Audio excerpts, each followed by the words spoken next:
The bright sunlight pierces through several massive glass windows, illuminating a grand room.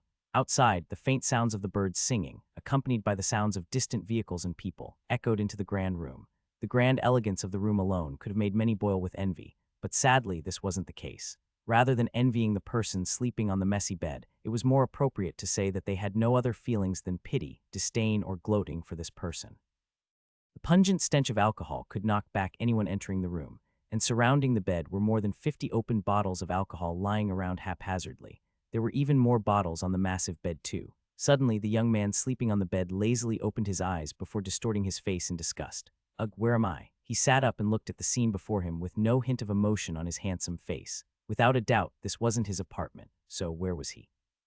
It was unlikely that he got kidnapped since the bottles on the bed, coupled with the alcohol intake he felt in his body, made him very sure that he had been drinking. But that was impossible since he clearly remembered that he got home and quickly slipped into his sheets last night. Could it be that some kidnappers had the habit of forcing alcohol on their victims and keeping them in luxurious rooms? He pulled open the sheets and scooted to the edge of the bed calmly while thinking of the grandness of the bed. He felt like it was a combination of 4 king-sided beds joined together, 2 stacked alongside each other, and the other 2 placed at the bottom of the beds to extend the footroom. He calmly placed his feet on the floor and sat at the edge of the bed with his fingers in his hair. Hell, just getting off the bed felt like a hassle. And just as he expected, memories that didn't belong to him flooded into his brain. He closed his eyes and took on the thunderous pain until it was all over. As expected, he had transmigrated into a parallel universe. But why? The young man slicked his hair back with his hands, crossed his legs and arms, deep in thought. Many who transmigrate would definitely get either excited, terrified, or overly ecstatic about transmigration, but he, on the other hand, had no extra emotions wriggling in his heart. Why exactly did he transmigrate? He didn't believe that things just happened for no reason. There was no such thing as a free lunch, so his presence must be needed here for something. Was it to avenge his body's original owner, or was it for something else? Speaking of himself in his previous life, his name was Yan Long, and he was 21 when he went to bed. As for what he did for a living, there were quite a lot of them. But that was a story for another day. As for the owner of the body he took over, his name was Dorian D. Tian. Just 3 months ago, the 17-year-old boy who had just graduated from high school met with disaster on the same day when he got his results. His parents, who got the news earlier from the National Board about his excellence, left work earlier to see him. But on their way, they had a car crash that left them in a vegetative state. It was then that the young man knew that his seemingly kind relatives were not so kind after all. His uncle, who had been working in the company alongside his parents, quickly took control over the company, all in the name of him being too young.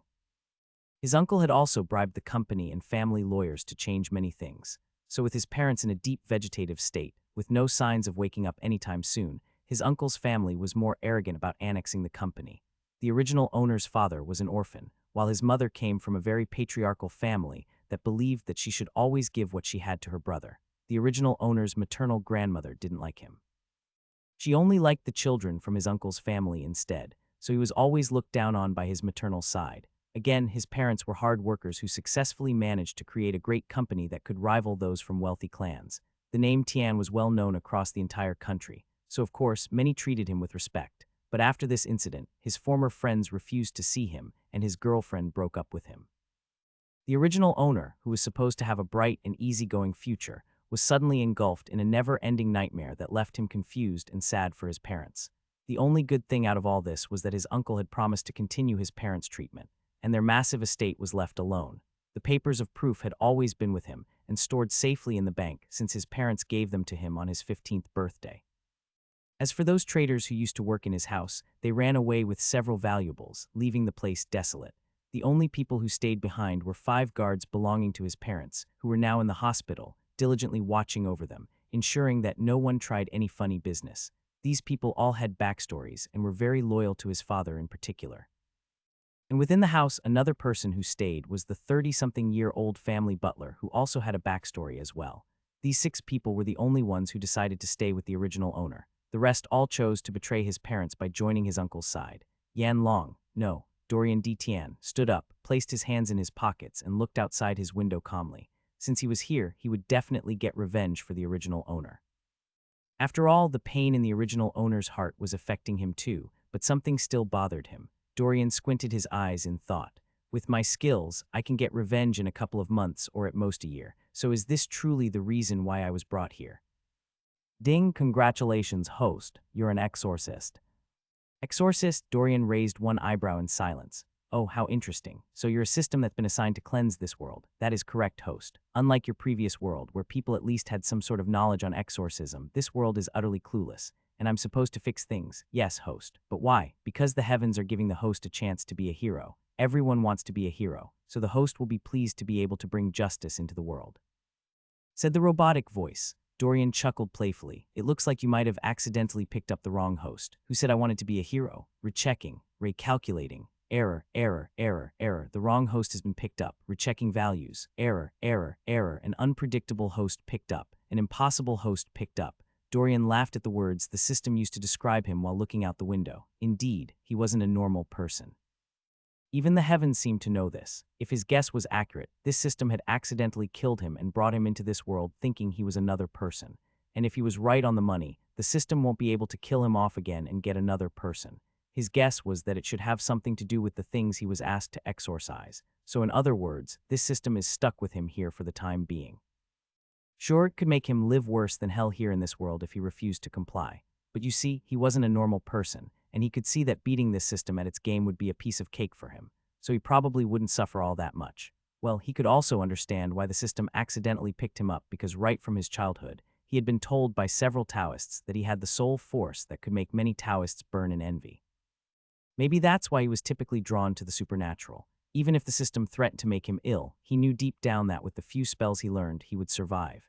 Heh, no wonder the heavens thought of him as unpredictable and impossible. In other words, he had the upper hand here when it concerned the system. But as for what he was up against, Dorian wasn't too sure. According to his guess, it would undoubtedly be way above his head. Although he had a charming smile on his face, inwardly his entire expression was grim. This world was rotten. It was 50 times more rotten than his previous world. How fascinating. System 1, why don't you tell me the full story about the matter? If I'm impressed, then I'll consider being an exorcist. So let's hear it then.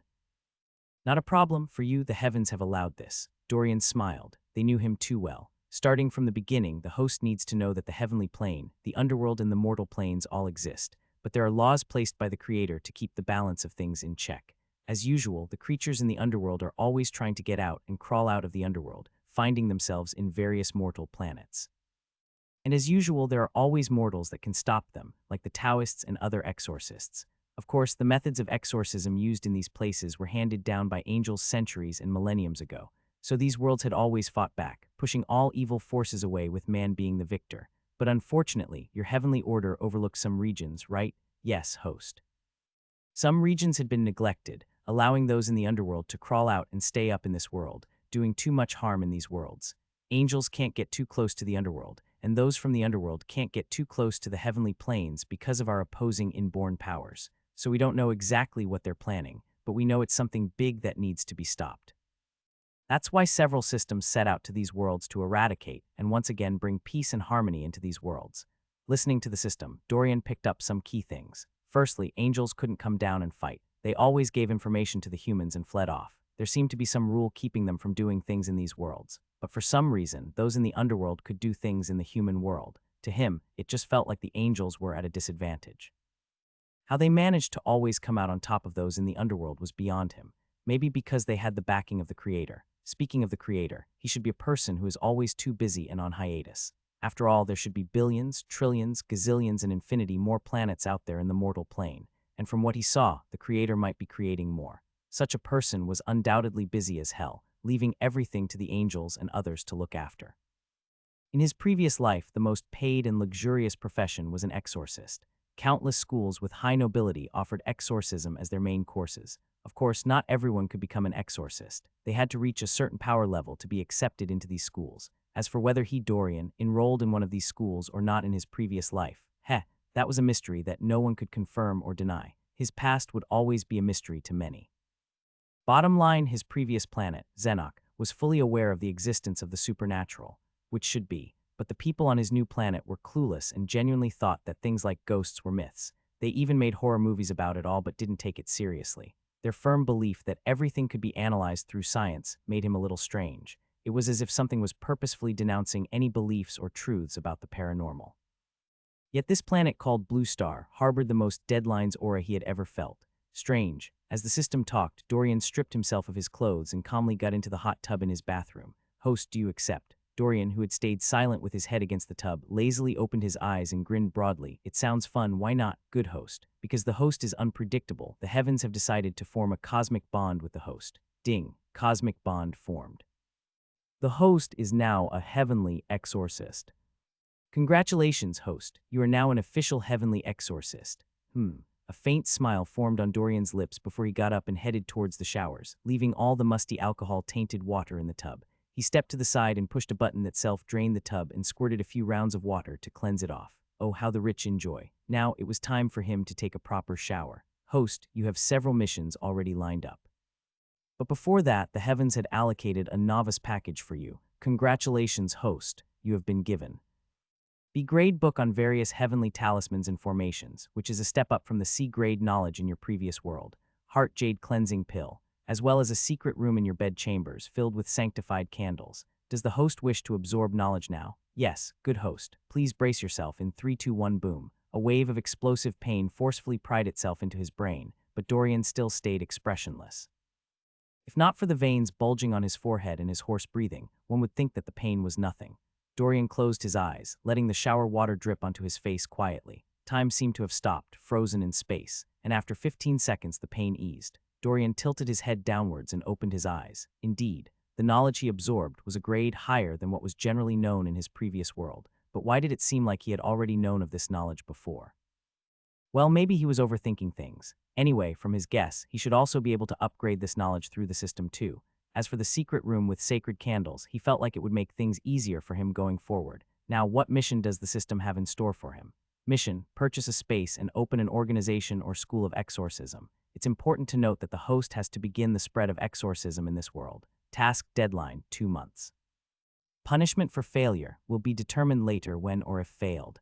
Rewards: organization structures and cosmic shield around perimeters. Oh system, why aren't there any personal missions linked to my strength? Answering to the host, this system is in itself a store of some sort, so all those can be obtained by the host. For example, if the host needs new spells, books, magical artifacts, or anything else, the host will need to gather enough points to do so. And I can only get points by exorcising underworld creatures, right? That is correct, host. Presently, the host is a no-rank heavenly exorcist. Above the no rank are the H-rank exorcists, and in ascending order, one would have to move from the H to A, followed by S, double S, triple S, divine and celestial class. The host will have to kill the required amount of demons, ghosts, ghouls, or any other underworld entities to rank up.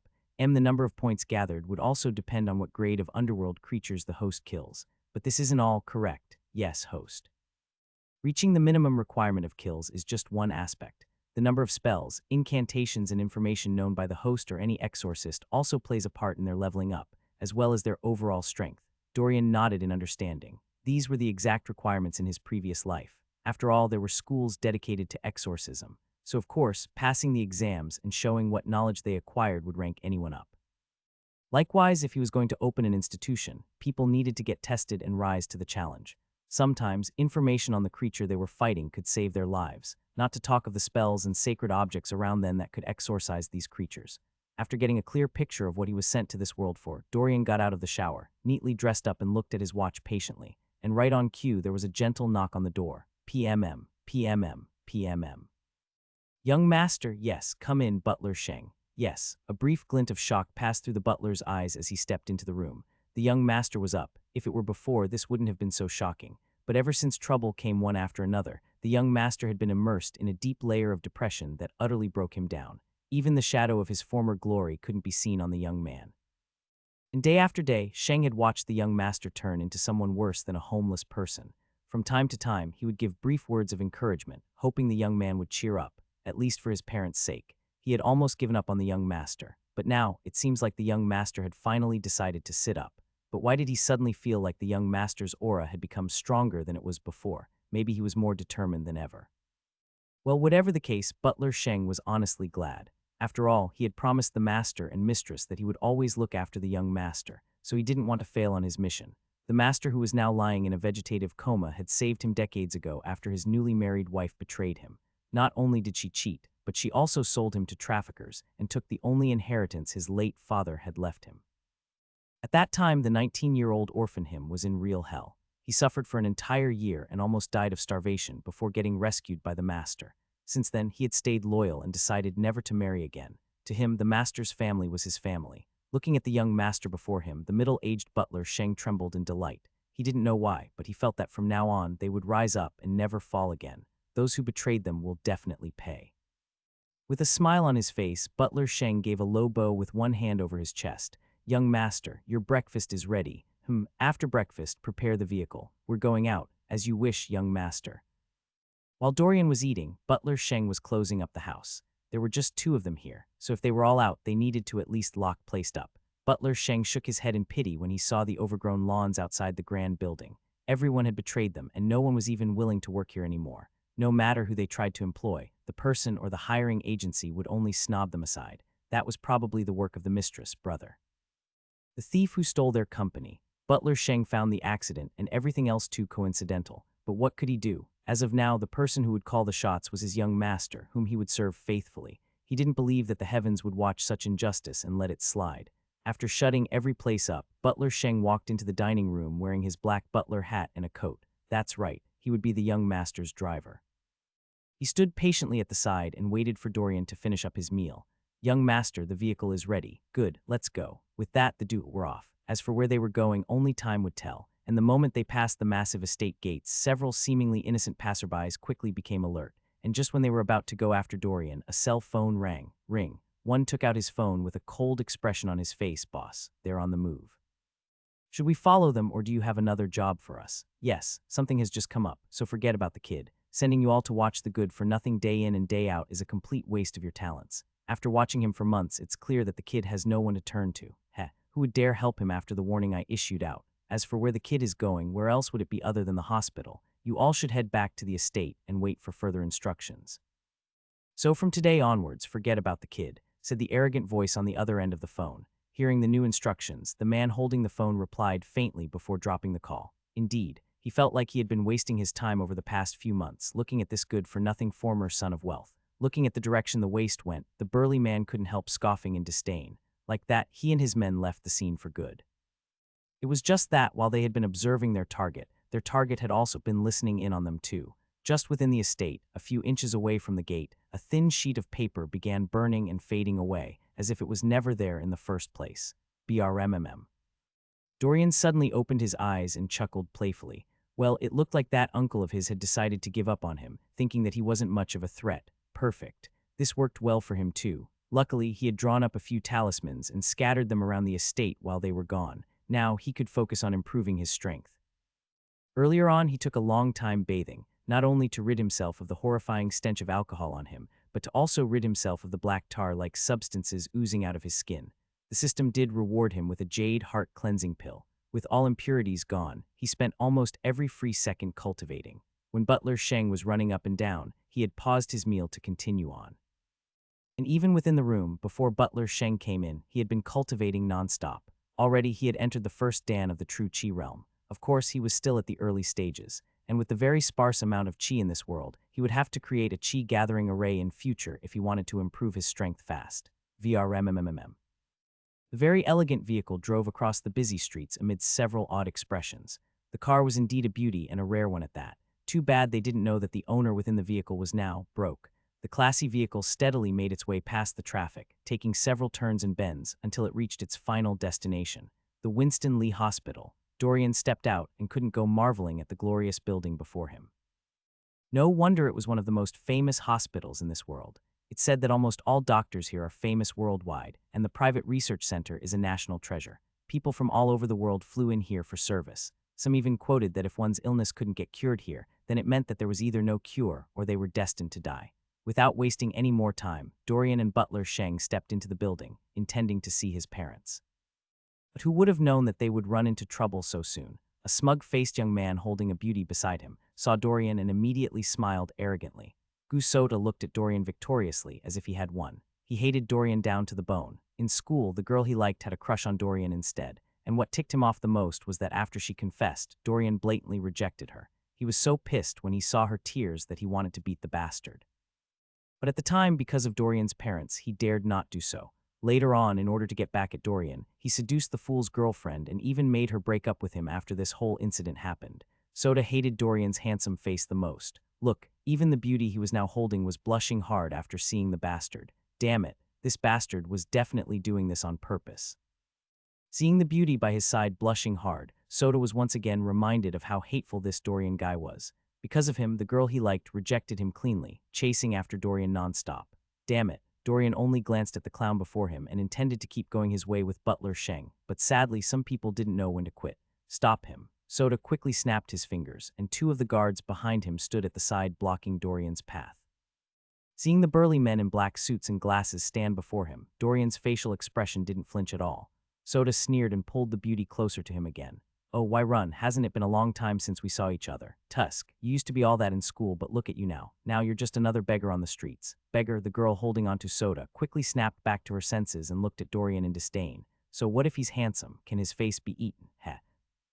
She was now with a second-generation rich young master, so why would she ruin her chances? Earlier on, she was just smiling shyly because she wanted to cast a wide net, but now that she knew that the person beside her was a beggar, her face immediately distorted as if he was some walking plague. After seeing her disdain, Soda felt more and more arrogant again. He placed his hand against his ears complacently. What? Can't speak. I heard that you don't even have enough money to keep your maids, guards, and drivers, but since I'm a kind person, why don't I lend some money to you? At this moment, a crowd started forming around them, with many looking at Dorian enviously. After all, this was a hospital, and many of them needed money to pay their medical bills. Soda looked at Dorian's steady expression and scoffed. HMPH, pretend all you want. Today, I will make you pay for stealing my woman. Snap, Soda snapped his fingers, and one of the guards brought a checkbook and a pen closer to him.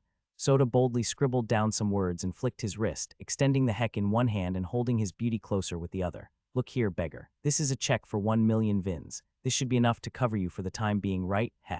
I can give you this money, but you have to be my personal servant for a month. Vins is the currency. 0. What, 1 million? Everyone's mouth opened wide in shock and greed. What sort of fairy luck did this guy have to get so much money just like that?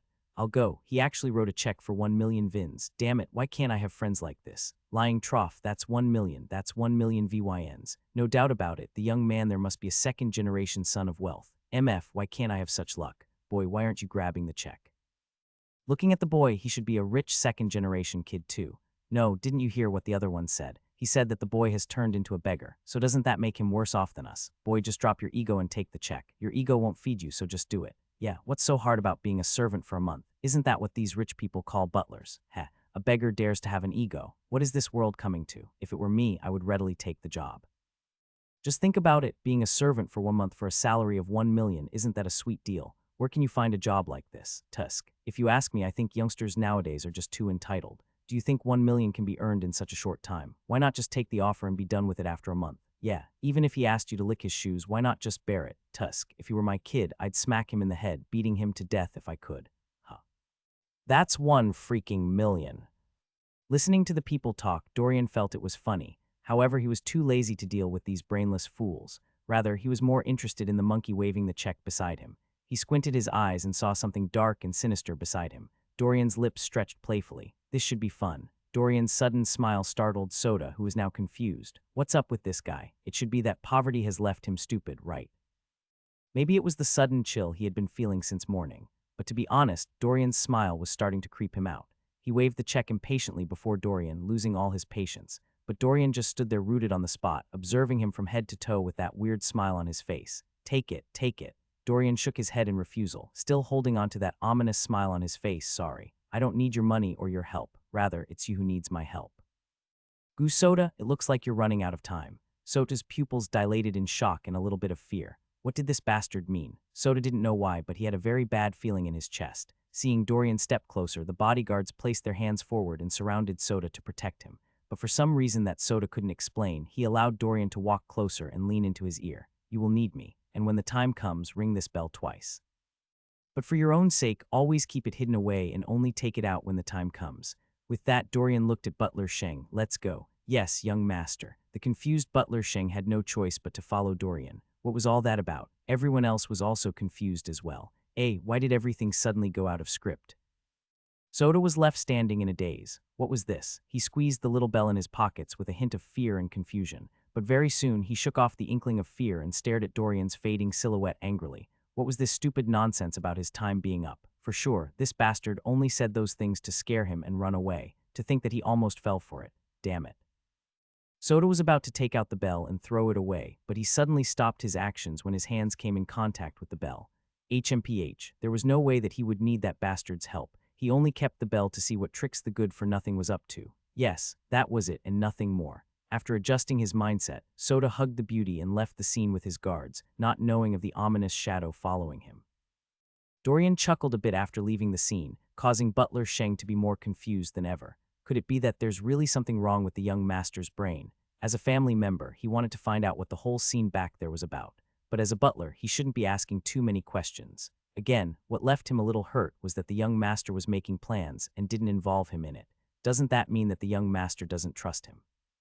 How else is he supposed to let the young master know that he's not alone if the young master decides not to open up in the end? The young master can't and shouldn't get his hands dirty when coming up with any plans. It should be him or the other remaining guards who should do things. Butler Sheng, who had taken himself as a family member all these years, was a little hurt and inwardly sulking. He opened his mouth and closed in hesitation without making a sound. Dorian, who had been walking ahead, suddenly stopped, startling him. Butler Sheng, you have been loyal and trustworthy to our household since I can remember, so you are also my person. That's why whatever I have planned, you will be one of the first to know. All this in due time, Butler Sheng. All in due time. Yes, young master. Butler Sheng's mood improved, and the duo proceeded into the VIP ward once more. At least that bastard uncle of his still kept his promise of leaving his parents in the VIP ward. He probably did this to keep suspicions out of the way. Peep, peep, peep, peep. The machines beeped loudly in the silent room. Seeing that it was Dorian coming in, the bodyguards who had been guarding their master and mistress faithfully finally gave way and stepped aside. Dorian looked at the handsome couple placed close to each other and felt a strong wave of emotions hit him. Maybe it was because of the original owner's emotions, but seeing the couple like this made Dorian angry with rage. His hands trembled as he gently caressed the pale faces of the handsome man and woman lying down. In his previous life, he had also been an orphan who was never adopted. That's right, no visitor or guest ever chose him when it came to adoption. According to many, he was too gloomy, and they liked children that constantly smiled and buttered them up. For him, he wouldn't say he was gloomy. He just didn't find anything that interested him much. He hardly spoke, making many think he was mute, and he spent his entire time reading whatever books were brought into the place. So he lived in the orphanage till he was able to leave and get a job for himself. And that's when he discovered the highlight of his past life. From there on out, everything about him was a mystery. He had seen and done one too many things that no one around him knew of. Even those he sometimes did jobs with weren't aware of his other professions. He was an enigma wrapped in a riddle, and because of this, he rarely had emotional bonds with people. But now what he felt was so strong that he almost couldn't control himself anymore. All right, since he was Dorian and Dorian was him, he would take and treat them like his parents. I swear that I will get revenge for you all and do everything I can to wake you up. Just wait for me, parents. It won't be too long. With that, Dorian kissed them on their foreheads while deep in thought. There was something that had been bugging him since he came to this world, but now it couldn't be clearer. The him in this world looked identical to the him of his previous world. They also had similar habits growing up, although his was extreme, and when he came onto this world, he felt like their souls had been merged into one instead. Thinking about it more, he felt like even if the system wanted to force some other person into this body, it wouldn't have worked. It was like a fraction of his soul had been kept here just for him. Why was that? Dorian felt that his entire existence might be a mystery that he would have to solve. And since another fraction of his soul was here, he was more inclined to believe that the answers would all be here as well. Who was he? What was he? For the first time, Dorian was utterly stumped. He had a hunch that only by growing in strength would he be able to get his answers. But now, he was sure that the parents here were his true parents too. Sigh, what a confusing turn of events. Dorian went through his parents' files, as well as inspected them, ensuring that there were no supernatural entities around. Of course, he secretly pasted several talismans around to ward off any troubles from both humans or creatures alike. One could never be too safe. And when he was done, he looked at all 5 bodyguards, alongside Butler Sheng with a calm expression on his face. It was time to let them in, but the question remains, can they handle it? Can they handle it? Dorian looked at the men before him silently. Moving forward, anyone close to him will get exposed to the hidden, dangerous world he was about to proceed into. So if they had to be his men, they had to know of these things. Not only that, but for their own safety, they had to become exorcists as well. To get to him, an underworld entity might choose to come after them as well, so they had to know. All 5 guards stood as still as a rock with no emotions on their faces, but deep down, they were very confused instead. They were closer to the master and not the young master. For as long as they could remember, the young master has been somewhat of a loner who didn't go out looking for trouble and excelled education-wise. They respected him but had no deep bond with him, as they shared with the master. They got more focused on doing work for the master and mistress, hardly doing anything for the young master because he just never needed it. Apart from the master and mistress, the only other person in the estate close to Dorian was Butler Sheng. That's how quiet the master was. To be honest, they didn't think he needed guarding since he hardly went out or did anything that wealthy children typically did. He was like a shadow, blending in unnoticed. The first time they saw any real emotions from him was during this incident. The young master seemed to have lost his ability to speak, as he just stared into space while drinking non-stop. Even when crying, no sound came out of him. The young master held his parents' hands for an entire day, not letting go. It was the first time that they realized that he was still a child. If not for the doctors to tranquilize him, he would have never left his parents alone. Sigh. Even though the young master used to be quiet, he wasn't gloomy, as one could always sense a faint radiance of you coming from him. But after the incident, it was as if the young master's entire demeanor became depressed and sad.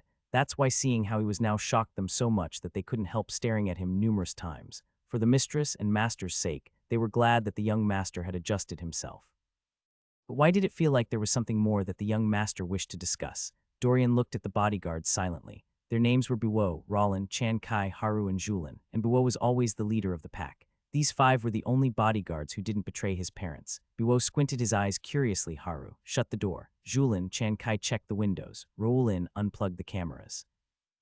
Instantly, the youngest amongst them rushed towards the door, while the others ran towards the windows and the cameras instead.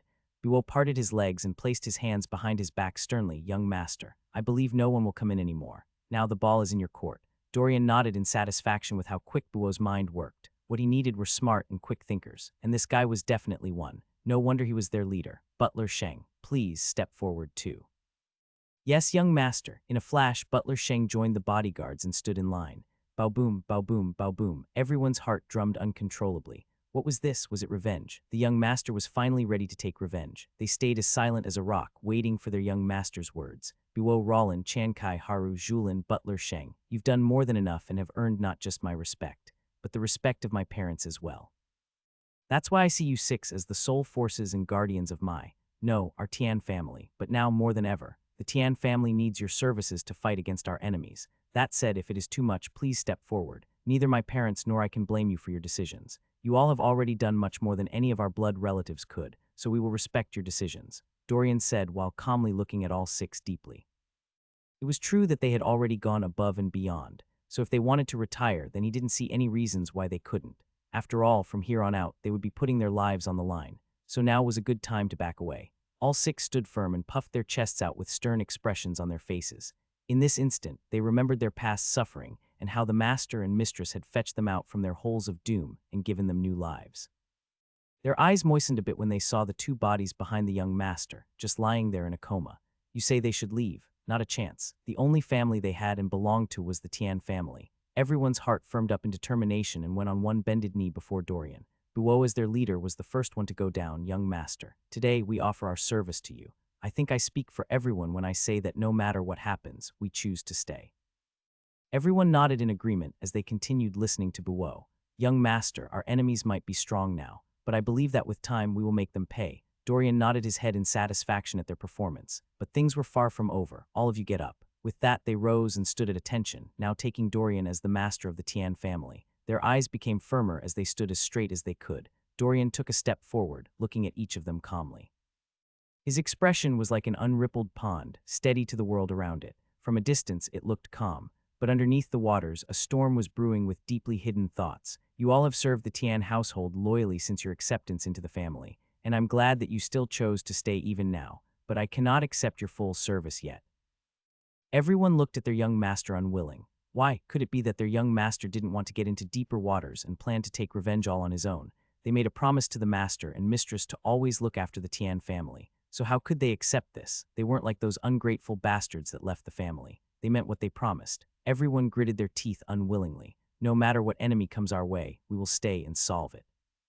Young master, we wish to stay. Yes, young master, you don't need to feel sorry for us or get worried about putting us in danger. No matter how dangerous it is, we choose to stay. Oh, Dorian chuckled and looked at them playfully. You say you'll remain no matter what enemy we face. Yes, young master. Then what if the enemy isn't human? Young master, no matter who.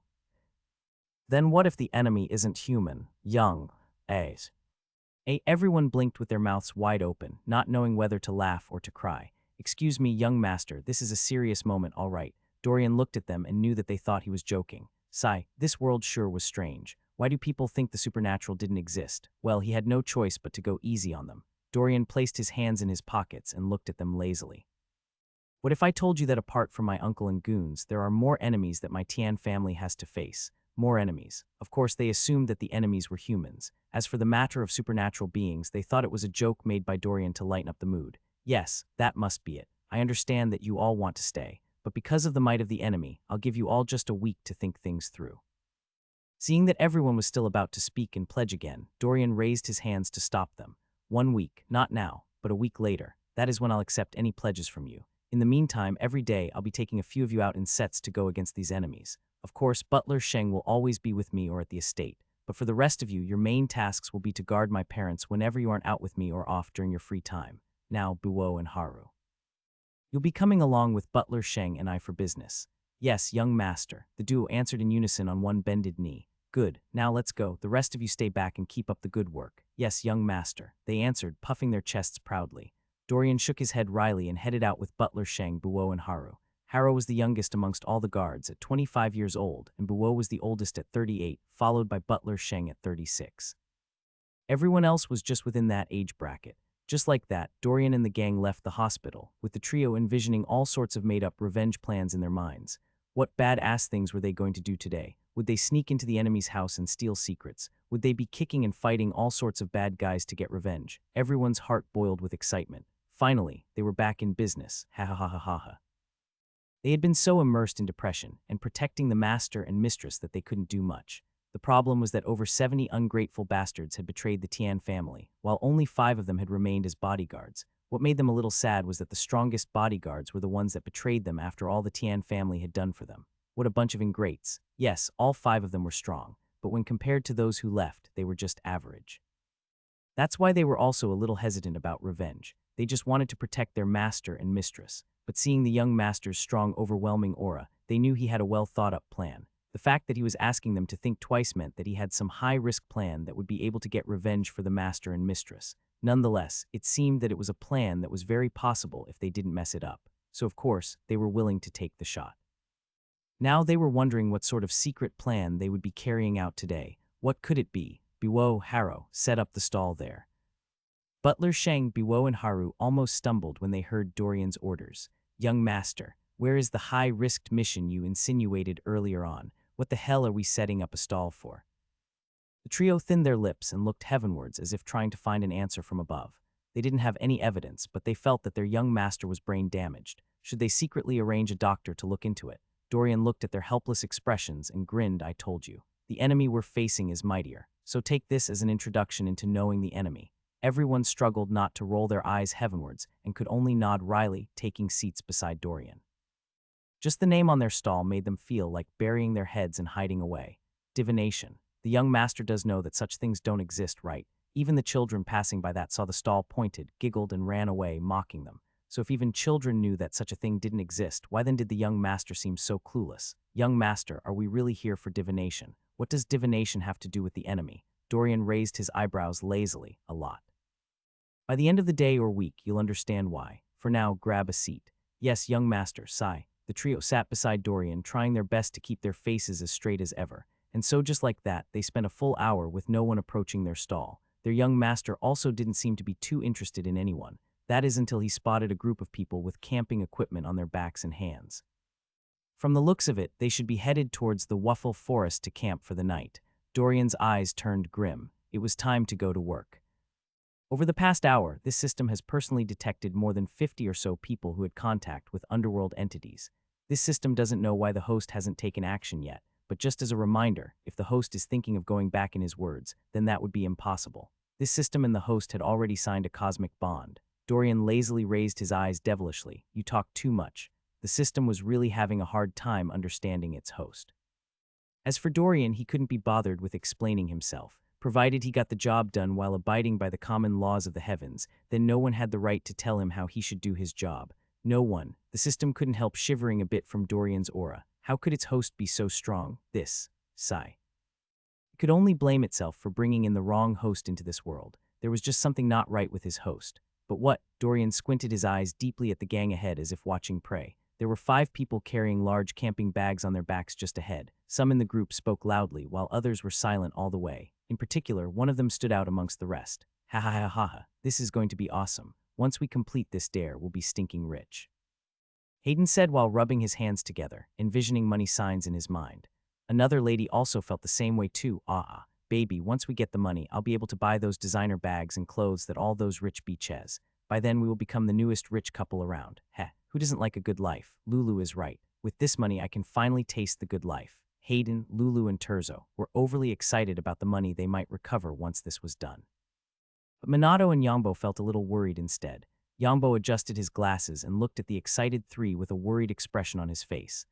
I don't know why, but I don't think we should do this. It seems all too sketchy. I agree. They said we shouldn't vlog or do anything else to complete the dare, so what if they tried doing something harmful to us, like trafficking us out? The other trio turned to look at Yangbo and Minato in disdain. Hayden and Lulu, who were a couple, were the most annoyed right now. They had already envisioned themselves in luxurious fur coats, walking out of a mall with several bags just to hop into their brand new exclusive car. So why would these so-called friends of theirs want to ruin things for them?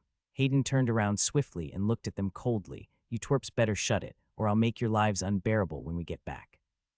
Just because we've been taking it easy on you two doesn't mean that you can talk to us as if we are on the same level. Why are you two always so negative? It's just a dare, so why so scared? Heh, this is why you will always be losers. Besides, do you think I'm that stupid to come unprepared? If something really happened, don't you all know that I know Kung Fu? Hayden said in rage. Lulu looked at her burly boyfriend and felt very lucky. Not only was he good looking, but he also had a great body as well. Remembering how many people typically gave her boyfriend the eye, she felt fortunate to have him by her side. Yes, this was what a man should be like. Even now, he was the one carrying her things in his massive backpack, while she was just holding nothing at all. They looked so good together, and when the money comes, they would look even better. Lulu stepped closer to her man and rubbed his chest merrily while scoffing at the annoying duo in the bunch. That's right. My baby is a well-known kung fu gangster in these parts, so with him by our side, what is there to fear? And just so you all know, my baby also hired a few of his brothers to hide around and keep us safe until the whole dare is over. So stop your whining and let's go. Terzo opened his eyes in shock and awe, as expected of brother Hayden. He already thought about our safety before we even got here. Hayden puffed up his chest arrogantly. Of course I did. If you two must know, people from my gang should be around the perimeters of where we're heading to. They also checked the place out earlier on and will be hiding there with guns too, just in case. Again, if things were going out of hand, we can always call the police. No. Yes, I may be a gangster, but I also prioritize my life more than anything else. But then again, I doubt we'll need all this security. Terzo nodded and backed Hayden's words. Yes, that's right. We might but even need all this security. Before today, we had already carried out 7 dares from these rich men and have also gotten paid for doing them too. So if he could pay so much already without doing anything to us, wouldn't this last dare be fine as well? Silence. Minato and Yangbo were speechless. They said they were worried about getting kidnapped. But now, Hayden had the problem fixed without their knowledge, and with his ruthless gangster friends, they knew that he had properly taken care of everyone's security. The fact that they had already done 7 other dares was enough to prove that they would probably come out safely. Speaking of the dares, they were a little strange, and it all started a month ago when they happened to witness a scene where a few people were talking to a certain man in a limo, thanking him for giving them millions after completing a series of dares. These people were so excited that they even took them shopping too. It was then that the secret of the matter was revealed. Apparently, the super rich in the city sometimes got bored and liked to arrange things like this. They would give the candidates a location to be at and watch them complete the dares. For Minato, Hayden, and the rest, the first 4 dares involved eating several herbs and performing strange dances while playing tag, and the rich people all sat on a high podium, clapped and laughed when they goofed around. It seemed like they really enjoyed the show, because each of them received 40,000 after the first dare for practically playing a game in under an hour. And the price kept climbing up throughout the other 6 dares, until they each received 500,000 for the 7th dare. Minato and Yangbo wanted to quit, but the others didn't let them. Firstly, since they came in as a group, they had to complete all dares as a group, or else they would lose the chance to make money. So how could Hayden, Lulu, and Terzo allow them to quit? This 8th or last dare they were about to do was the grand finale. Tonight, 50 million was on the line, so how could they miss this opportunity? Impossible. Yes, that was a lot of money to give up. Tonight, his gang also planned on robbing these rich folks. The other 7 dares were too close to public regions where the police would be roaming around, but this dare was away from all that. Hayden made sure that his men wouldn't take until he and the rest received the 50 million. If they attacked first and lost, these rich people would lose interest and flee without transferring or giving the money. So why risk it? As for the money, these rich folks were so pleased with their previous performances that they all contributed 50 million for them. That was 10 million each. Greed was indeed a sin for humans, because people like Hayden, Lulu, and Terzo didn't want to back down at all, not when they were this close to becoming millionaires. They even started making plans on how to kill Minato and Yongbo and steal their own millions once the dare was over. But before that, they had to do the fair with these losers.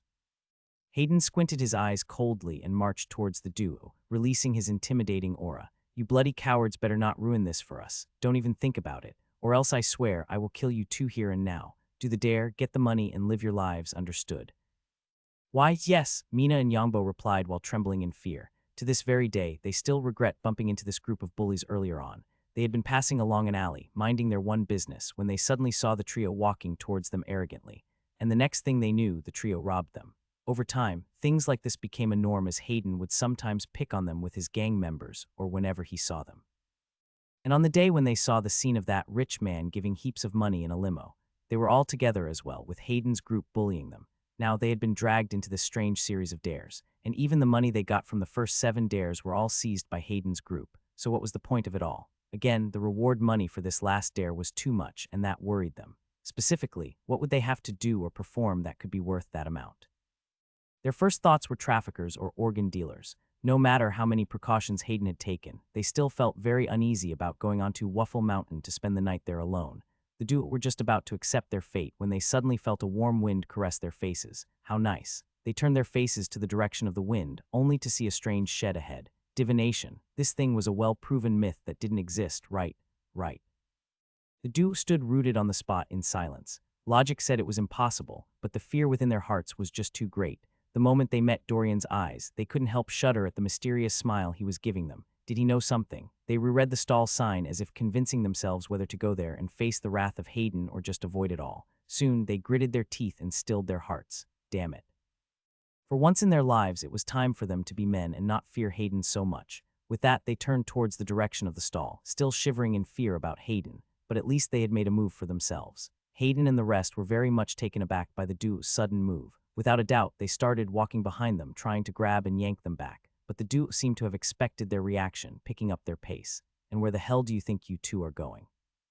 Mountain Passage is this way and not that way. Hey, Brother Hayden is talking to you, so you better answer fast or when we get back. Hayden tightened his fist in rage. He didn't like the feeling of having things going out of his control. Did these weak chickens want to protest? Did they want to protest now that they had 50 million at stake? No way, he would never let that happen. Hayden's mind worked fast. Terzo, let them be. They're only going to buy something, so why so hard on them? But no buts, let them get what they want. After that, we'll be able to leave for the mountains. No. The brown-haired Terzo, whose teeth were still out like a growling dog, was very unwilling to let these weaklings go. If they allowed them to walk over them once, these weaklings might stop being afraid of them all at once. But seeing Hayden's calm but stern look, Terzo had no choice but to put his thoughts away. HMPH.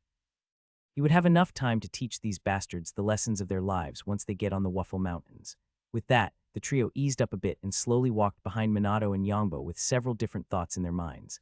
Looking at their backs, a vicious smile formed across Hayden's mouth. Since these two wanted to play so much, then they shouldn't blame him for being ruthless.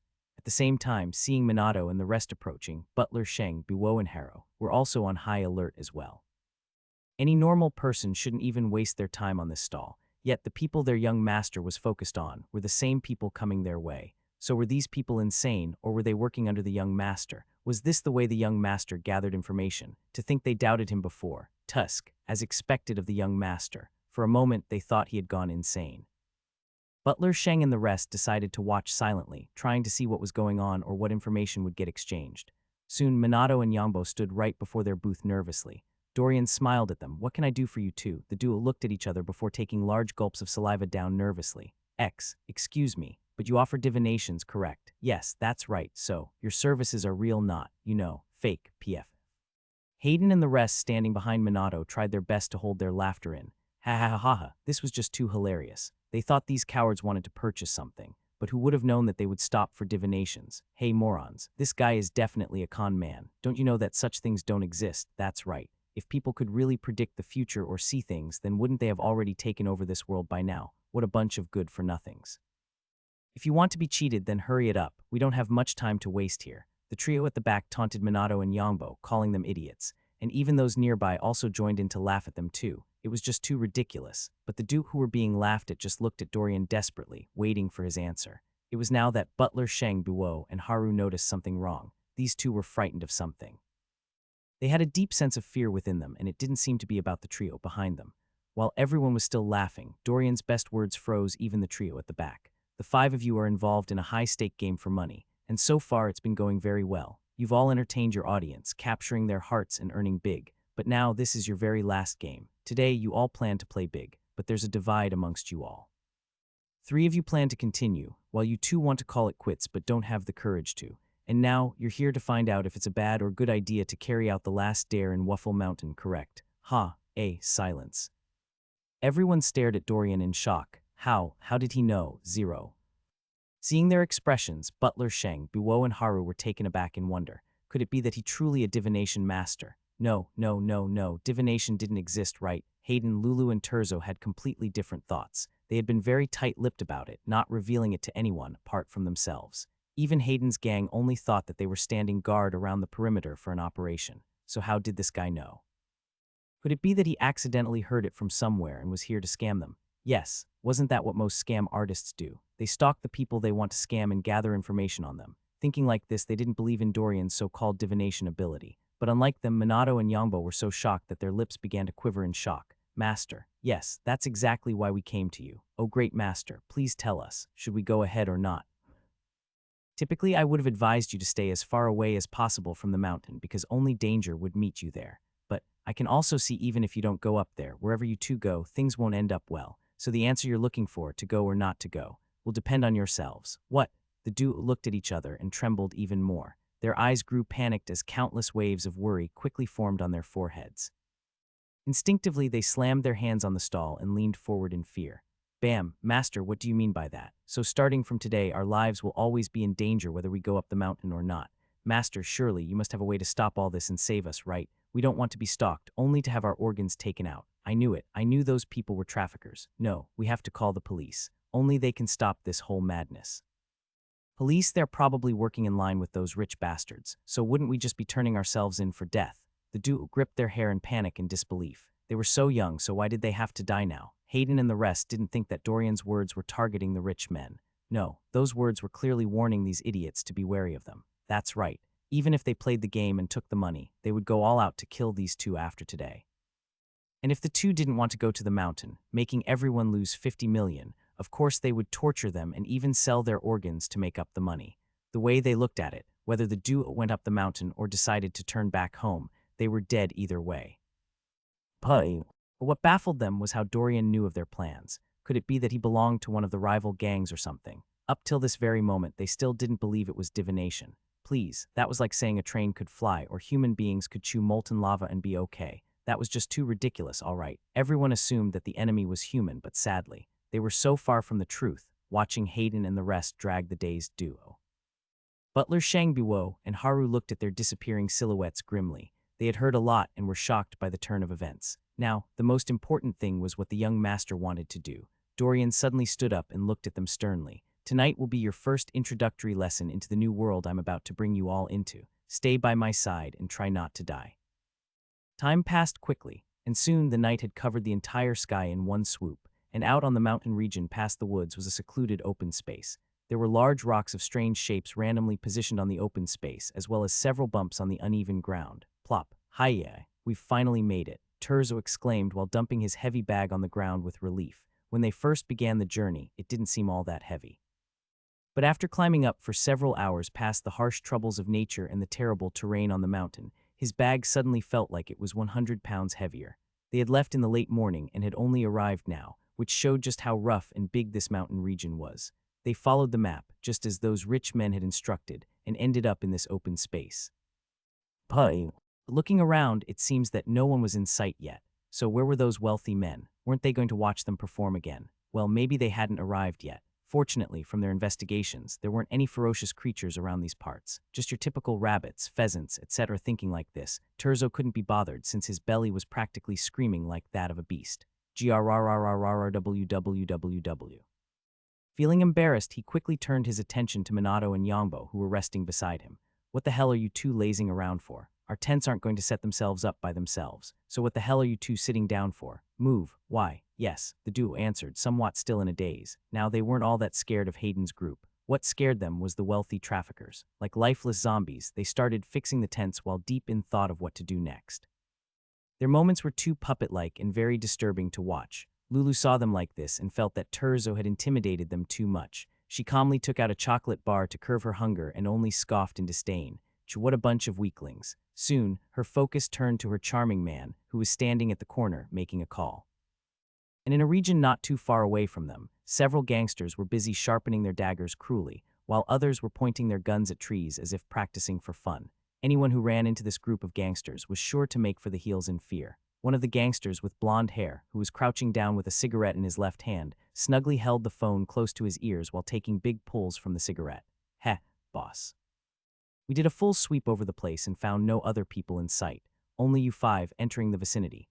And are the boys ready? Boss, relax, we've got everything under control. Me and the boys are all in position. Our men have surrounded the entire place. And even if things do get bad, we have our plan B and C on speed dial no. And besides, this isn't our first operation. So even if they're rich, we got 200 of our men here. That's why I say relax. We've got this gig is big, so how can we afford to screw it up? Good, that's what I like to hear. Remember, this is a big gig. Just wait until I give you all the signal before you rush in. For now, stay hidden at all times, and when they arrive, point all guns at them. Be ready to take any necessary shots when you get the signal. The blonde gangster let out a thick cloud of smoke before standing up again. No problem, boss. We'll stay out of sight until… boss. I think I heard something. With that, the gangster looked up and instantly froze. Choppers. Whoop, whoop, whoop. The chopper blades whistled in the air, creating a fierce wind as it flew over. Damn, being rich had never looked so good. Do you expect these rich people to walk up the mountain for hours just like they did? Impossible. When one was rich, they came in style. The blonde gangster could only watch the approaching choppers enviously while getting everyone to quickly take cover. They had to stay hidden lest the chopper lights catch a glimpse at them. Everyone, get in position now. They're coming. Our big fat sheep are coming. Whoop, whoop, whoop. Listening to the sounds of the approaching choppers, Jai Shen and his gang, hidden safely away, couldn't help marveling at the scene they were witnessing. Damn it, they felt like they were caught up in some gangster exchange. What exactly were they witnessing? The more they dug into the matter, the more confused they were. But the most mysterious thing of all was their young master's skills. They thought they would have to clear the space for him, keeping the coast clear for him to pass. But before they could say anything, their young master had already moved ahead stealthily past the line of gangsters. It was only now that they realized that they didn't know much about this loner young master of theirs. As expected, the apple doesn't fall far from the tree. As for Hayden on the other side of the phone call with the gangster, he could already hear the loud whistling sounds of the choppers. Whoop, whoop, whoop. His heart pounded excitedly as he could already envision all the money he would collect. Each person would be given 10 million, and he would allow Terzo and Lulu to keep 8 million each out of their tens. Of course, Minato and Yongbo would die, and he would pump their own money into his gang, making his men happy or else they might revolt.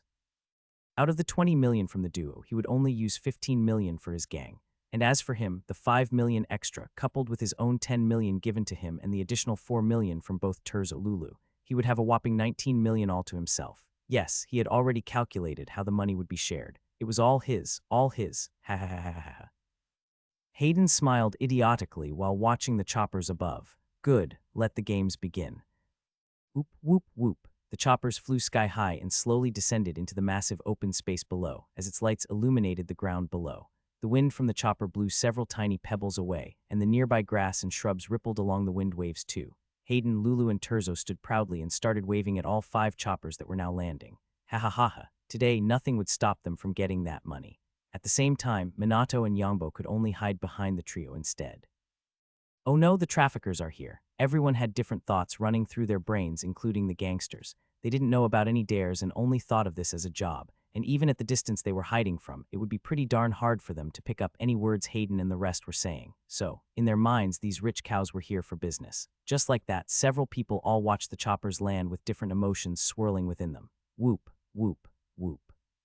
The chopper blade slowed down and soon came to a standstill, making everyone's heartbeat rise. Anyone would be curious to know who the choppers were carrying. Silence.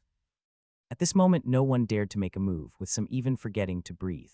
The tension was so high that the air seemed very brittle. Time seemed frozen in its place as everyone stretched their necks while holding their binoculars too. Come on, get out of the choppers already. Oh my god, they were dying from suspense. The chopper blades had already stopped twirling, so what the hell were these people waiting for? Don't they know that there was an audience watching the show out here? Well, they didn't know. But so what, couldn't they at least hurry up for the 5 guests who were standing before the choppers? Everyone was dying from all the suspense.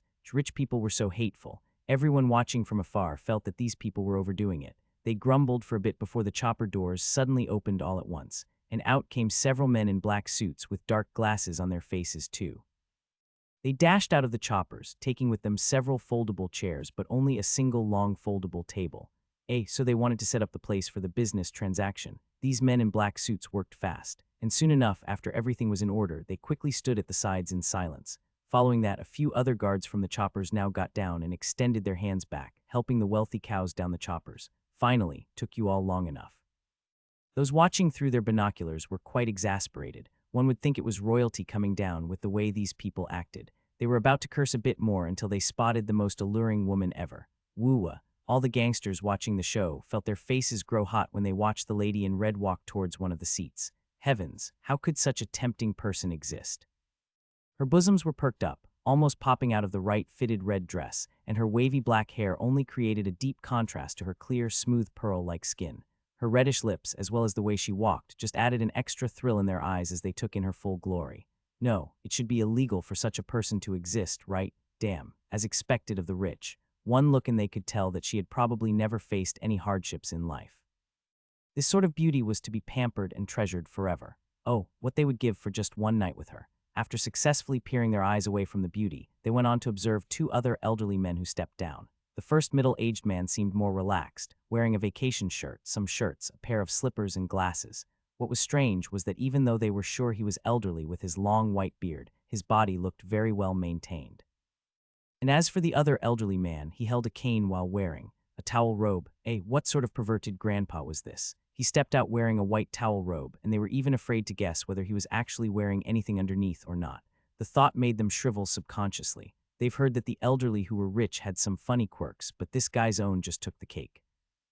Following these 2, an old granny jumped out of another chopper energetically, hanging her walking cane over her shoulders rather than using it to walk. Those watching didn't know whether to laugh or cry. If you weren't going to use it, then why bother taking it out? From a single glance, they could tell that Granny here was a troublemaker. They pulled their eyes away from Granny to see the last guest stepping out of the 5th chopper.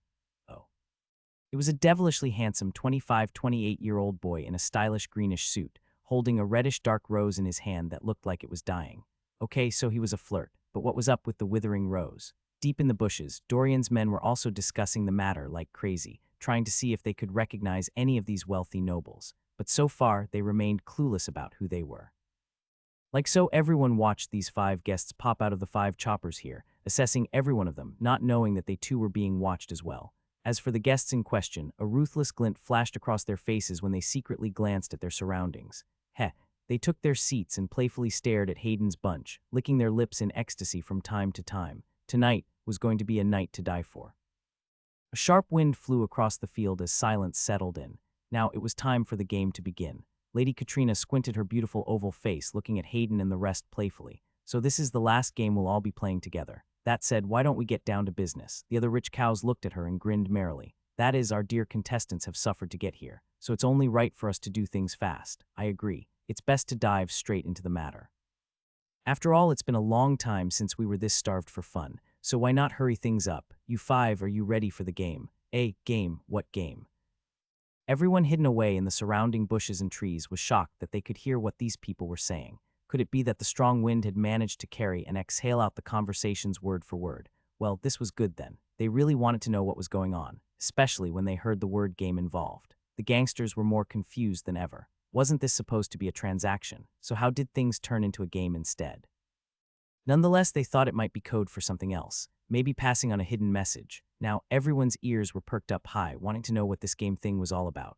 Hearing the word game, Minato and Yangbo's hearts skipped a beat. The more they looked at the people before them, the more they felt that something wasn't right. Excuse me, but we would like to withdraw from it all. Yes, we want out. You all shut up for me, Hayden barked angrily. Yeah. If you don't have anything meaningful to say, then just shut it. HMPH, a bunch of cowards, want to make them lose millions. Impossible. Meanwhile, the rich cows seemed to enjoy their little show as they all watched in amusement. The dashing man in a green suit holding the withering rose lazily raised his left eyebrow and chuckled. Now, these are civilized times, so why work yourselves up? Even though I'm typically very easy to get along with, that doesn't mean that I'll just let anything slide. Want out? Well, that option is no longer possible for any of you, and that includes your little friends hiding around in the dark. Hayden's eyes dilated in disbelief. They know, but how? The gangsters were also shocked as well. They had scouted this region for 2 whole days and had also strictly monitored the place too. They were very sure that no one from these rich people's sides had come by. So how did they know? Could it be that there were people similar to those assassins in movies hiding around? Butler, Sheng, and the rest also felt uneasy. Instantly, they became extremely vigilant, but Dorian only chuckled, making them very helpless. Why did it seem like their young master was taking this whole thing like a walk in the park? Looking at the people before him, Hayden quickly adjusted his mentality, smiling calmly at them. Well, I did bring in my men here. But they're still clueless on the specifics or what business I have with you all. They're just here to guarantee my safety, as well as the safety of the money. After all, how are we sure that after this you wouldn't double-cross us? Lady Katrina and everyone else's eyes curved upwards, appreciating Hayden's quick response. Indeed, someone who controls any group of individuals, whether gangsters or even a manager, will always be a quick thinker. He still had his eyes on the prize. Bildamad took a whiff of the dying rose in his hands and tilted his head to the side, looking at Hayden deeply. Indeed, we could have double-crossed you, so it was wise of you to secure your safety. That said, whether you bring security or not makes no difference to us. I thought as much. You're right. It won't make any difference since our original goal was to play and get out. Hayden said calmly, causing Bildamad to laugh loudly. Ha ha ha ha ha ha. His deep, terrifying laugh echoed out, making the entire place feel grim. Hayden couldn't help frowning. What the hell was so funny here? Everyone else inwardly asked the same question while getting very weirded out too. They didn't know if it was their imagination, but his laughter seemed to carry a murderous aura that was almost drowning them silly. But this couldn't be right. Bildamad was thinner, weak-looking, and very harmless with a flirtatious charm, so how could such a person make them tremble? It had to be their imagination, right? Yongbo and Minato didn't think so. To them, this was already the sign that these people were traffickers. Ha ha ha ha. The laughter echoed out, causing the night owls to flock away and the animals to run for their lives. At the same time, a dark cloud was slowly forming above, even though no one paid attention to it. They were all too distracted by the man seated in green with a dying rose that now had just 1 petal on it, while 3 other petals had already dropped onto the ground. Ha ha ha ha ha ha. Hayden couldn't take it anymore, and what the hell is so funny about what I said? You and your overly confident ego. Tell me, Mr. Harden, do we genuinely have the same goals? Your goal is to leave this place richer than before, but our goal seems to be different from yours. You see, we intend to keep you and your men here forever. So tell me, are we really on the same side? Silence.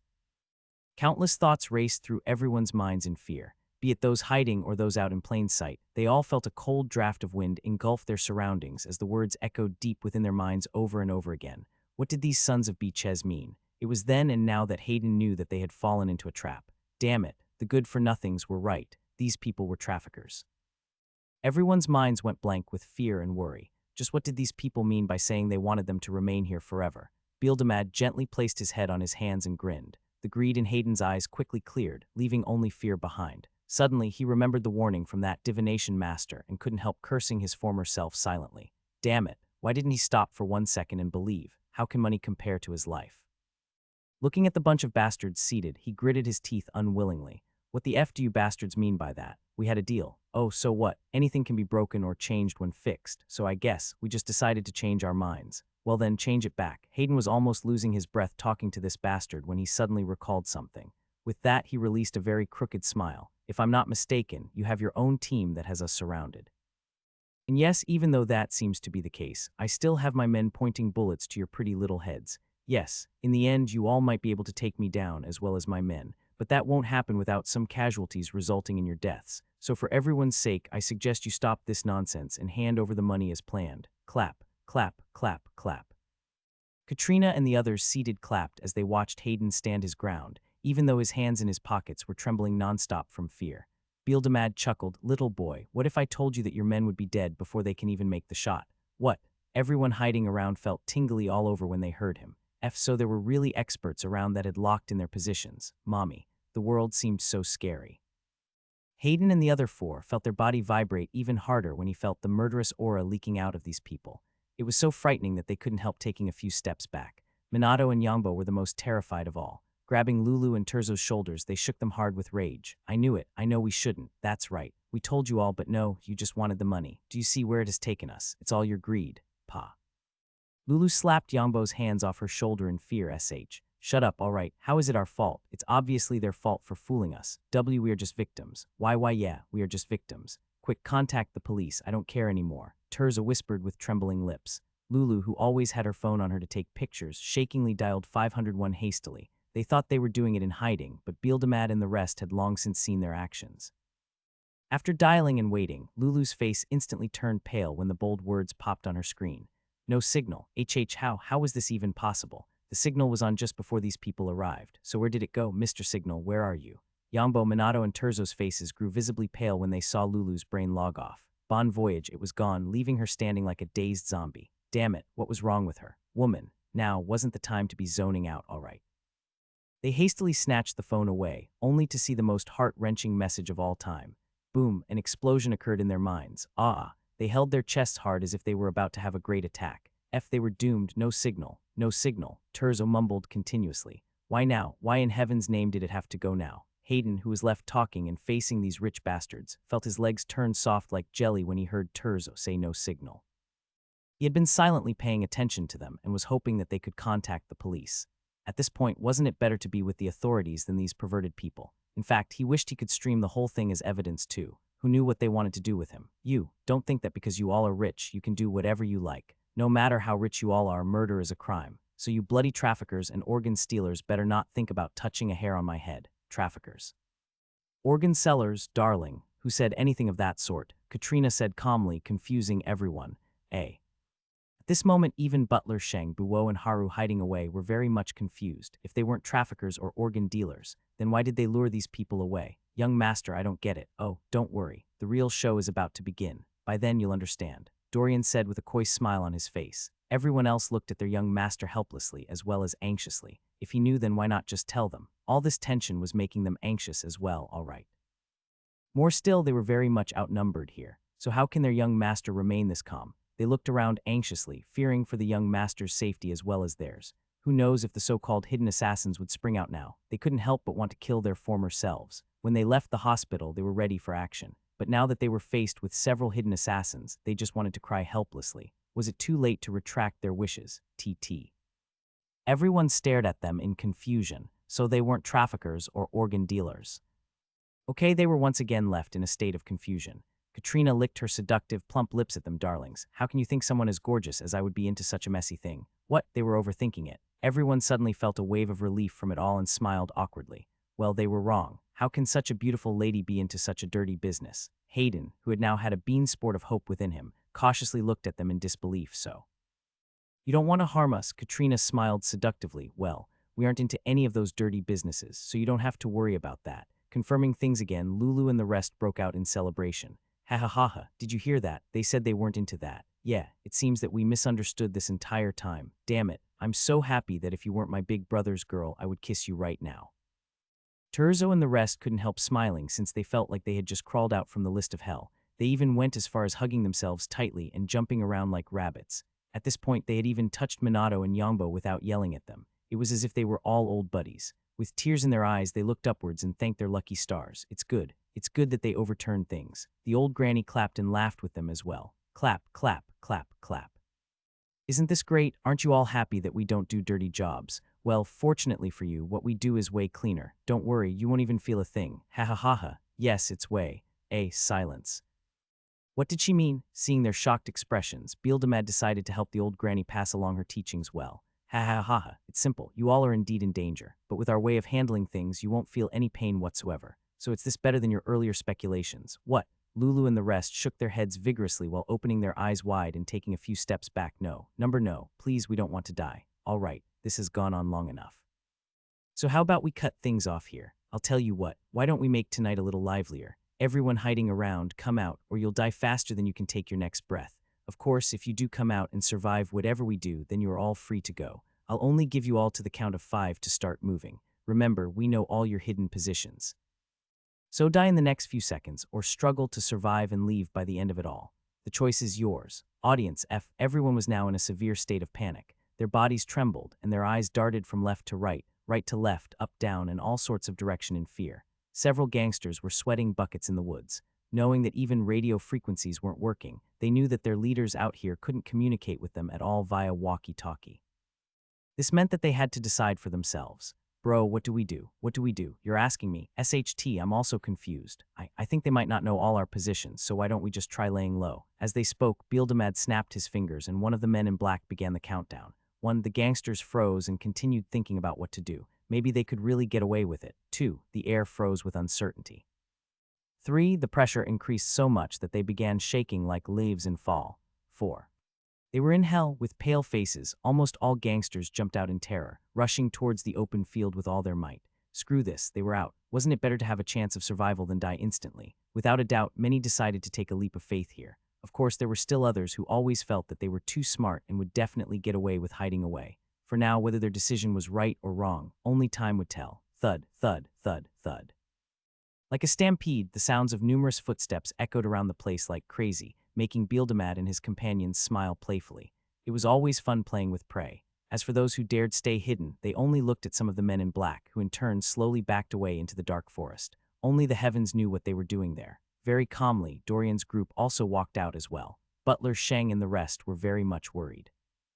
But seeing their young master smile, they somehow felt reassured. Could it be that the young master already knew of this and had gotten the police or anyone else to head over here? They couldn't understand what it was that made their young master so confident when even they were so worried. What cards did the young master have up his sleeves? The gangsters were so busy keeping their gazes focused on Bildamad's group that they didn't even notice Dorian's team walking amongst them. In such a situation, who would have the time for this? Dorian cracked his fingers and smiled playfully. All right, it's been a long time since he moved around like this. This should be a good warm-up for his future escapades. He just hoped that his men would be able to handle it. With everyone now gathered, Bildamad and the rest calmly stood up and smiled unnaturally, with their mouths stretching towards their ears. And what happened next was something that these gangsters and everyone else would never forget in their lives. Mommy. Cold, the entire place suddenly turned cold as its temperatures dropped by the second. And soon enough, a ghastly screen of fog crawled out of the surroundings, forming a thick ankle-level carpet of white mist. The chilly fog quickly stretched its claws towards the crowd, swimming between their legs mischievously. Where the hell did it come from in these hot summery times? Some forced themselves to laugh while looking around anxiously. Ha ha ha, very funny. This should be a joke from these wealthy people. Yes, it should be. They just want to see us suffer in fear. So there should be a hidden camera crew somewhere, right? Right. Countless thoughts raced through everyone's minds as they found their feet engulfed in the strange frosty fog. It was so thick that they couldn't even see the ground at all. Should they look at the rich, terrifying bastards before them, or should they look at the mysterious fog beneath? Their entire surroundings gave them a deep sense of uncertainty.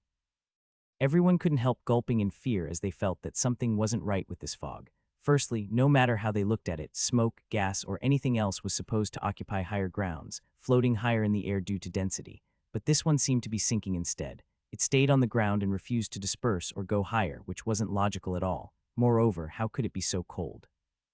The cold seemed to penetrate the deepest parts of their bones, causing them to shiver uncontrollably. Fear, despair, and all sorts of negative emotions welled up within them. What would become of them? Whew. The gloomy wind playfully whistled across the field, creating an even greater catalyst for Minato and Yongbo's breakdown. Looking at Terzo and Lulu, their expression turned maddening as he grabbed Terzo in hate. I told you that we shouldn't have come here. But you bastards didn't listen. This is all your fault. This is all your fault. No, I don't want to die. I don't want to die. Plop.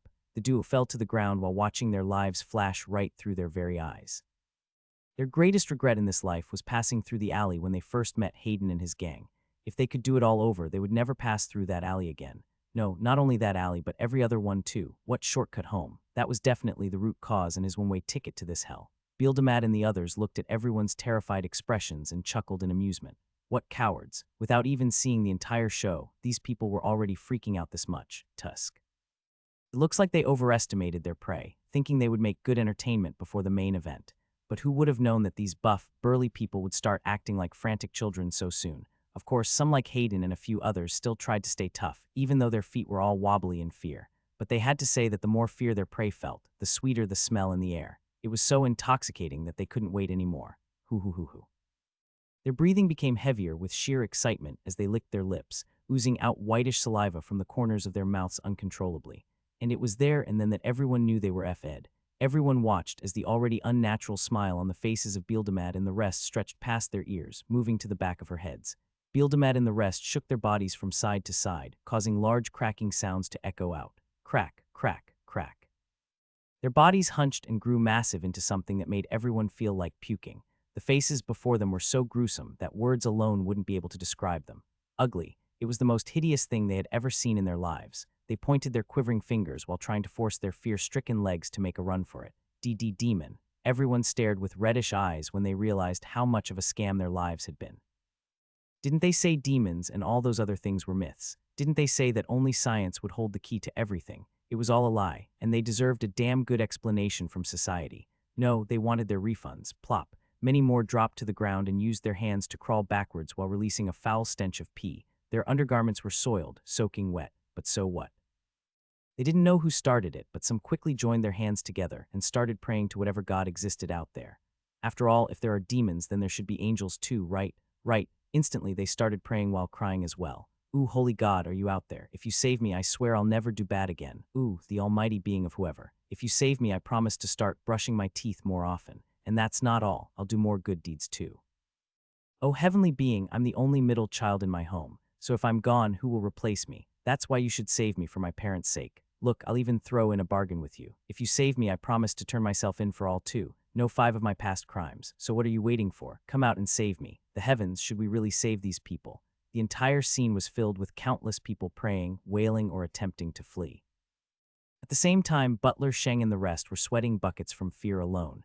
Dorian tilted his head and smiled at their horrified expressions. I told you I'd be bringing you all into a new world, right? So, how do you like it? It's good, right? Guards, young master. If we say we want to beat you up, would you believe it? Looking at their calm and collected young master, they could only shake their heads bitterly when they remembered today's events. If you would have told them that today's matter would end like this, they would have thought the informant to be drunk or mentally incapacitated. But now their entire minds and bodies had exploded in horror. They were used to dealing with humans, so how could they not be afraid? Thinking about it more, didn't this mean that these were types of enemies that their Tian family would start facing? Wait, so they were secretly demon hunters. All right, enough dilly-dallying. It's time to go to work. The guards, everyone pouted in both fear and helplessness. Young master, what work? This is our first time on the job here, so how are we supposed to know what to do? Moreover, why did it seem like you're happier than usual? Everyone looked at those loudly praying before finally settling their gazes at the sky above. Maybe if they prayed too, then all this would go away. Stay close to me, or you might not survive. Yes, young master, they replied while sticking around Dorian like glue. Even though their thoughts had flown away earlier on, they weren't stupid. To them, if the young master had known of this all, then he had a way to save the day. That's why staying by him was the best possible outcome here. They followed him so closely that they didn't even notice when they began sandwiching him. Butler Sheng stood on the left, sidestepping ever so slowly with his hands close to Dorian's waist. Haru also did the same on Dorian's other side, while Buo was at the back hugging Dorian too. What a joke. No matter who it was, seeing demons or underworld creatures pop out would make one terrified to the bones, so they weren't ashamed of their behavior at all. HMPH, this was manly. Dorian chuckled at their behavior. Back in his former world, he had never seen such a situation before. From birth, people were made aware of underworld beings and constantly fought them out in the open, so almost no one was scared of them. To this former world, it was the same as going to the hospital for treatment. Of course, just like the hospitals that issued the severity of the degrees of illnesses, the same could be said for exorcism. The issue only becomes frightening depending on the grade of the underworld creature.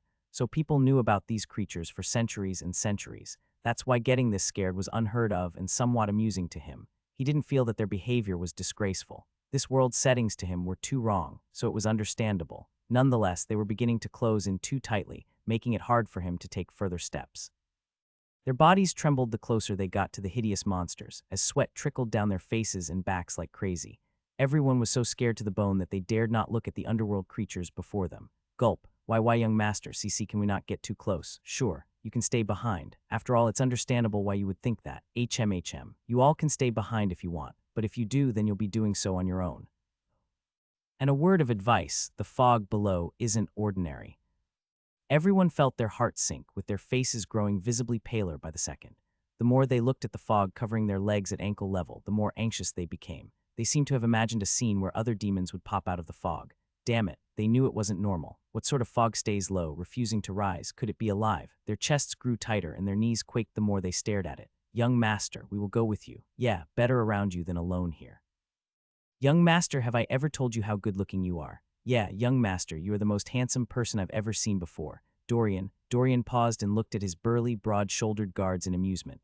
The power of fear was truly a miraculous thing. He chuckled and swiftly removed himself from their tight grip. All right, let's go. Yes, young master, they replied while walking close to him.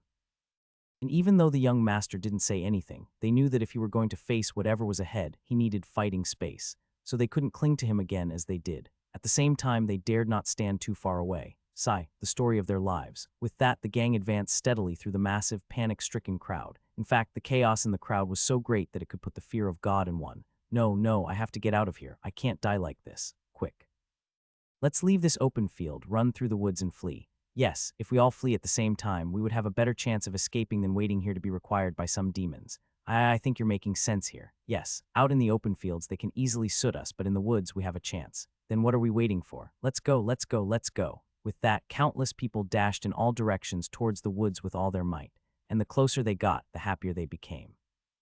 Ah, almost there, this is it, this is our time to escape. Their expressions turned drunk with glee as they leaped with big steps forward. Some fell and stood up again, while others pulled those around them behind, trying to overtake them. Their hearts pumped loudly and their eyes bulged crazily while advancing as fast as they could. Just a few more steps and that was it. It was that simple, or so they thought, because in the next second something miraculous happened. Bam. Several loud sounds echoed across the fields, bringing everyone's attention to the scene. Silence. Time seemed frozen in time as many tried processing what just happened. Everyone had seen the first people who tried to head towards the woods suddenly fall as if they were slammed against a wall and were utterly terrified by it all. A certain distance away from the perimeter of the field, those who tried to escape fell. They grunted and wiped off the blood trickling from their foreheads, feeling no pain at all. With bigger problems at hand, what pain could they feel? Very quickly they jumped from the creepy, foggy ground and frantically placed their hands against the open space anxiously.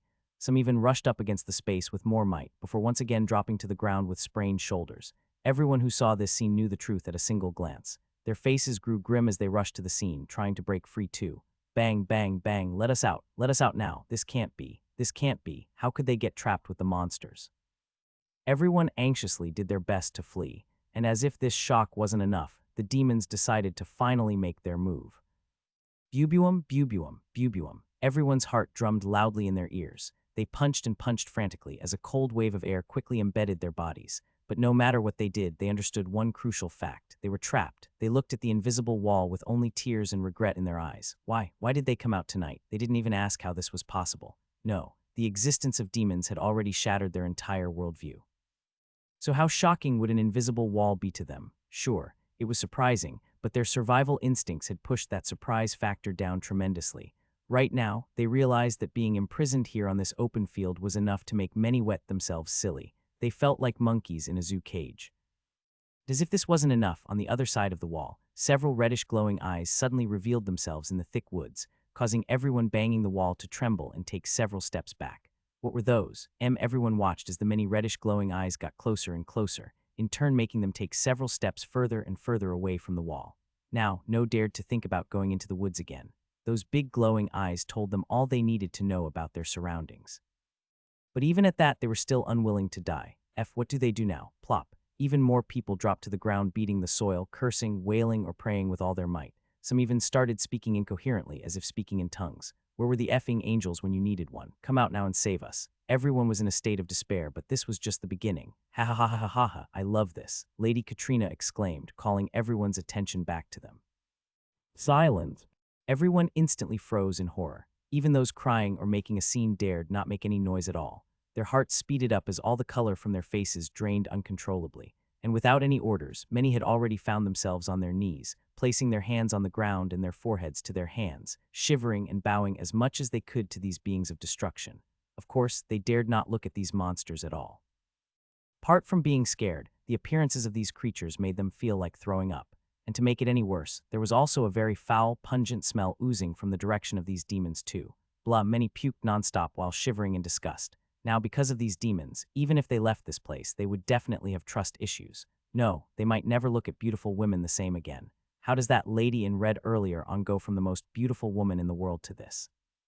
The beautiful Lady Katrina that caused their mouths to previously water with lust had now turned into something that they couldn't describe alone by words. All they knew was that she had long, dirty fangs, a rotting face with maggots swimming in it, and very long, crumbled-looking wings that were a mix of brown, black, and another color they weren't too sure of. Her feet grew 3 times longer, and her toes merged into big wolf-like 2 toes.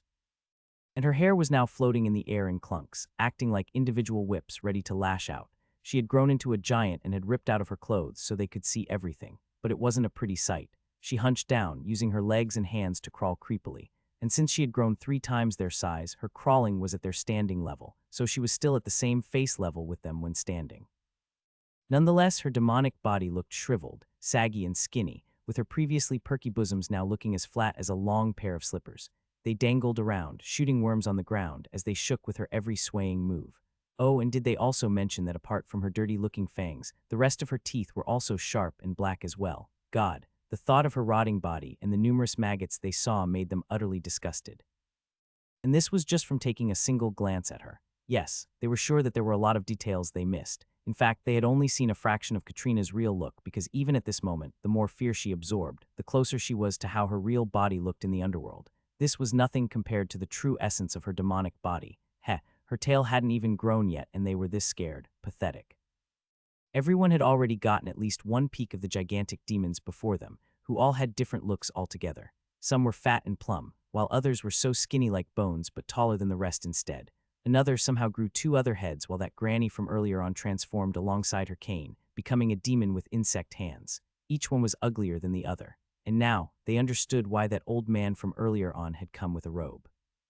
Since the clothes were going to rip off, then why bother? All these details here and there made them realize that these people had been prepared for them from the get-go. So at this moment, they were at the mercy of these monsters. Many trembled and bowed on the ground, while only a handful of people still stayed standing.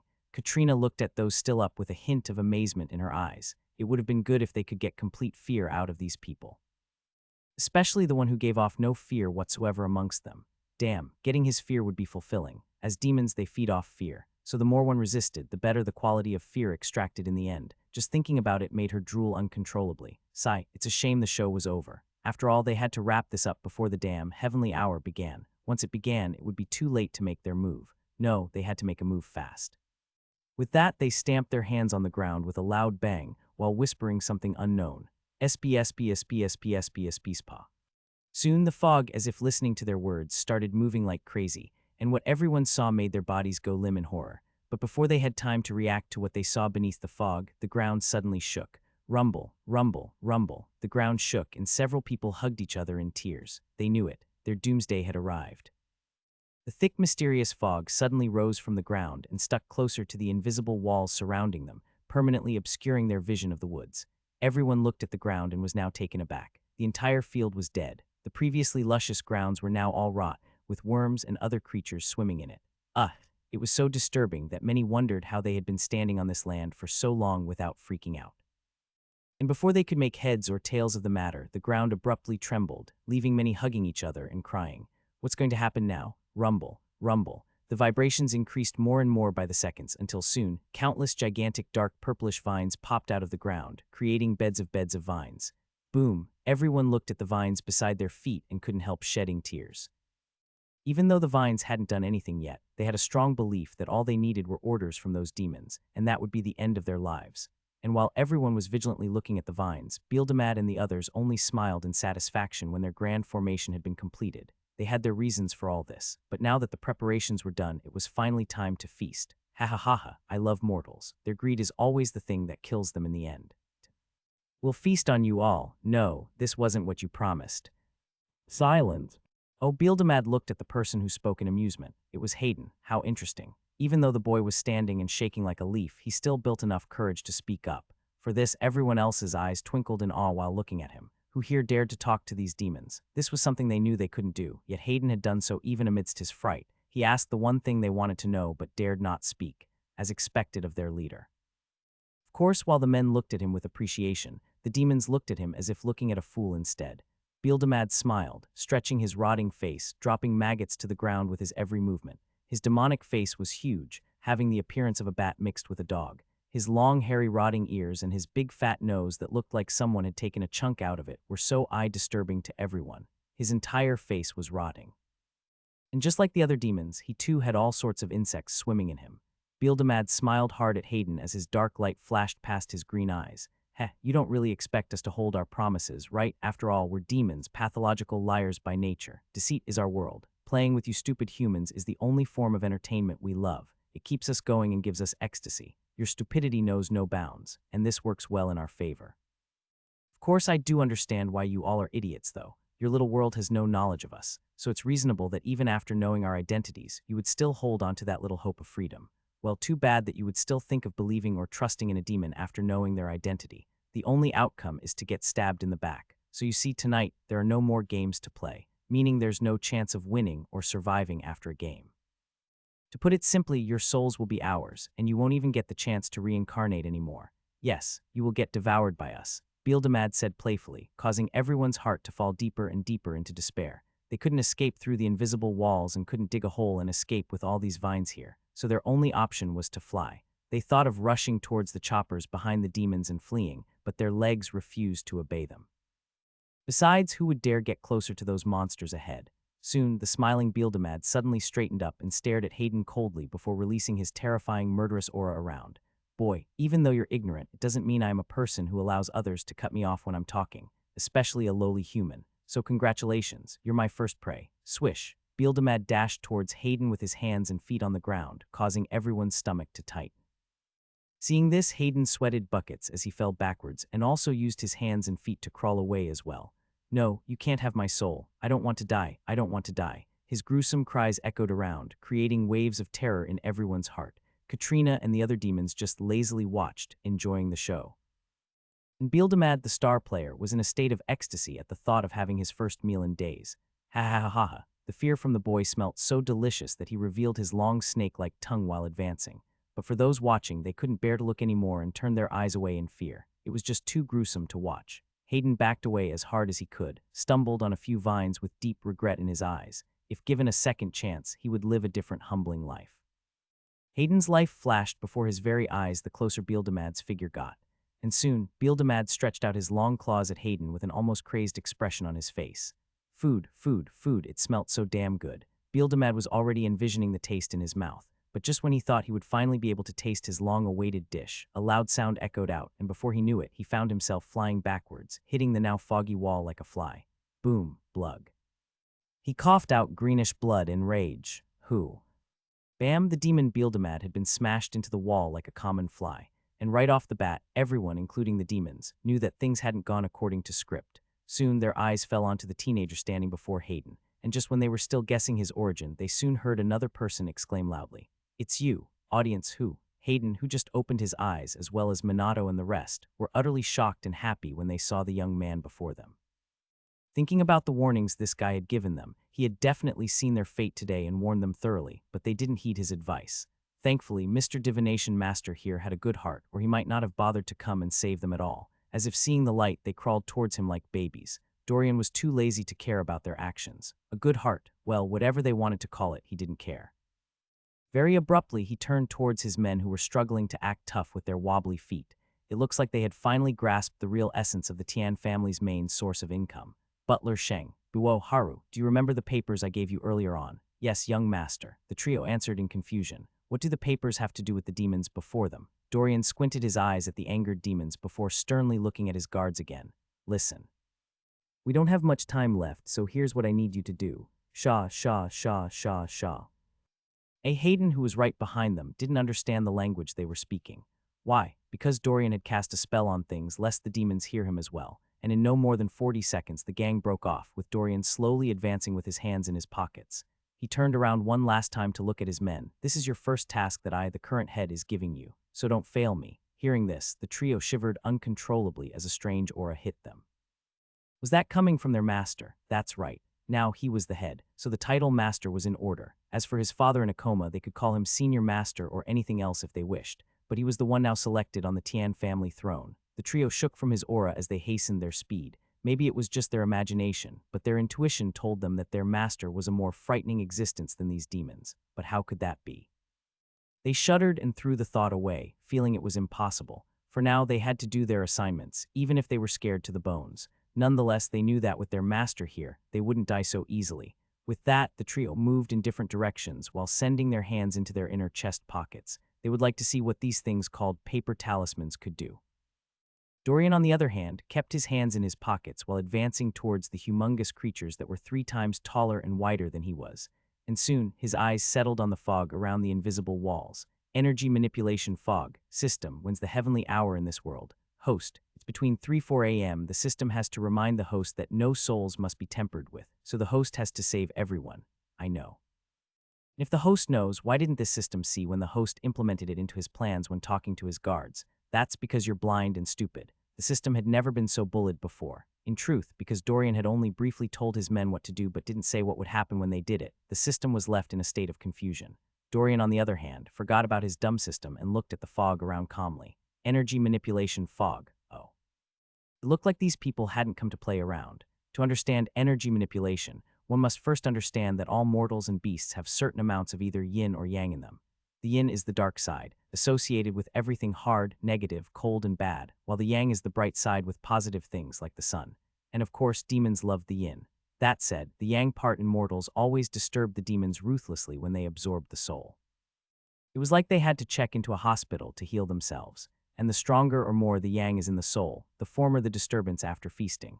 It was a basic fact that anything angels liked couldn't be beneficial for demons. After all, the yang itself was a manifestation of heavenly blessings, so typically they could do what they did with Hayden's group, like give them all sorts of spiritual herbs and cast a spell on them, making them tastier for the meal. It was like preparing food to be cooked, and in the case of those gang members who hadn't been pre-prepared, the fog would manipulate their energies and was even more brutal, since it drew out yang at a naked eye pace, leaving them with mostly yin, making the victims paler and paler with some looking bluish instead. Some might even be crippled or fall into a coma after that. When too much yin got left within a person, it meant that they would start attracting all misfortunes in this world. They could just be walking by a building, and it would collapse on them with only them dying. And the more hate they carry because of their misfortunes, the more yin would accumulate in them. It was a never-ending cycle, and wouldn't you know it, demons loved this sort of energy the most. The demons looked at Dorian coldly while feeling insulted. Katrina was spitting flames when she thought of Dorian's calmness before them. She had never heard of an exorcist in this world, so she was shocked by his presence here. Nonetheless, the talisman he used to sneak attack Beelzebub was too weak, so he should be a new exorcist. This alone gave her and the other demons courage to deal with him. They looked at Dorian and sneered. Once done here, they'll send word to their big boss about today's encounter. But for now, they had to teach this wannabe exorcist the lesson of his life. The old granny demon shook her insect-like claws in resentment. Insolent human. Do you think you can take us down with just this level of skills? We are Bortho-ranked demons, so your only option is death. Feeling tired of listening to their pointless jabber, Dorian calmly took his hands out from his pockets before suddenly speeding up expressionlessly. Why talk when you can fight? Boom, the battle was on. Boom, a defending noise echoed out, and before the demon granny knew it, her enormous right hand had been completely destroyed, turning it into mush. Ah, she exclaimed in both pain and rage as she saw mushy bits and pieces of her rotting demonic hand scattered around. The other demons who thought Granny Demon would be enough to take care of the exorcist were shocked to see the damage she received. What was this? How come this move was stronger than the previous one?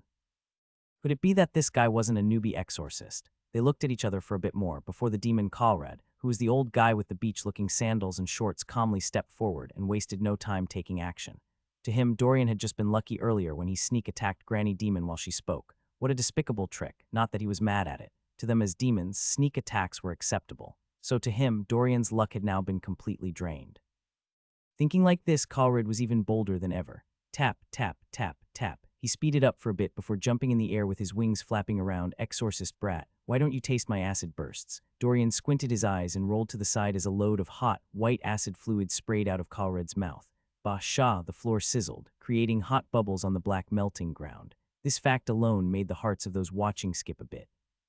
They started shaking and grabbing each other while watching in fear, as there were times that the fluid could have touched Dorian. Oh my god, their little hearts can't take this much, okay. Countless people bit their nails while watching Dorian rolling and running, avoiding acid shots here and there. Was he going to be all right? The people worried about him because to them, it looked like he would lose pretty soon. But unbeknownst to them, the protagonist hadn't even broken a sweat at all. Dorian's eyes gleamed with a murderous light as he leaped into the air, making his way towards Kalred, who in turn threw more acid at him. Ba ba ba, swoosh, swoosh, swoosh.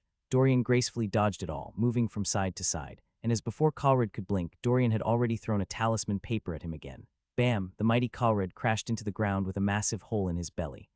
Kalred was in agony when he realized that one of his hearts had been destroyed. Instantly, the expressions of the other demons turned grim. They were done playing with this exorcist. Bildamad bared his fangs at the Dorian coldly. Everyone attacked together. I don't believe he will be able to drop us all. The other demons nodded before elongating their claws and fangs. This guy was truly courting death, and they didn't mind giving it to him. Tap, tap, tap, tap. Like lightning, they speeded up to their target murderously. And when they were close enough to him, their faces showed a crazed, victorious expression as they stretched their claws all at once. Bastard, don't blame us for being cruel. How dare you stand in our way? Die, Exorcist, die, Eswu. The air whistled as the many demon hands descended onto their prey, and at this moment time seemed to have frozen up. Dorian lifted his head and grinned. Swish, he vanished. Bam, what? Where did he go? Their hands slammed onto the empty field rather than their targets, which made their faces ashen. What was this they were feeling? Was this fear? Dorian had long jumped high in the air, took out a talisman paper and activated it. And just then something magical happened. WSH, the small paper glowed a strange blue light, almost as if it were bluish flames. Dorian then passed 2 fingers past the paper before elongating his hand towards his left, and as his hands moved, a bluish flaming image of a sword seemed to have been formed from the paper. The system who saw this was surprised. Wasn't this the holy exorcist sword technique? Wasn't that the sword flame of erosion skill? How could its host do it at his level? Brrrrrrrr. The flames burned violently on the transparent sword as Dorian gripped it in satisfaction.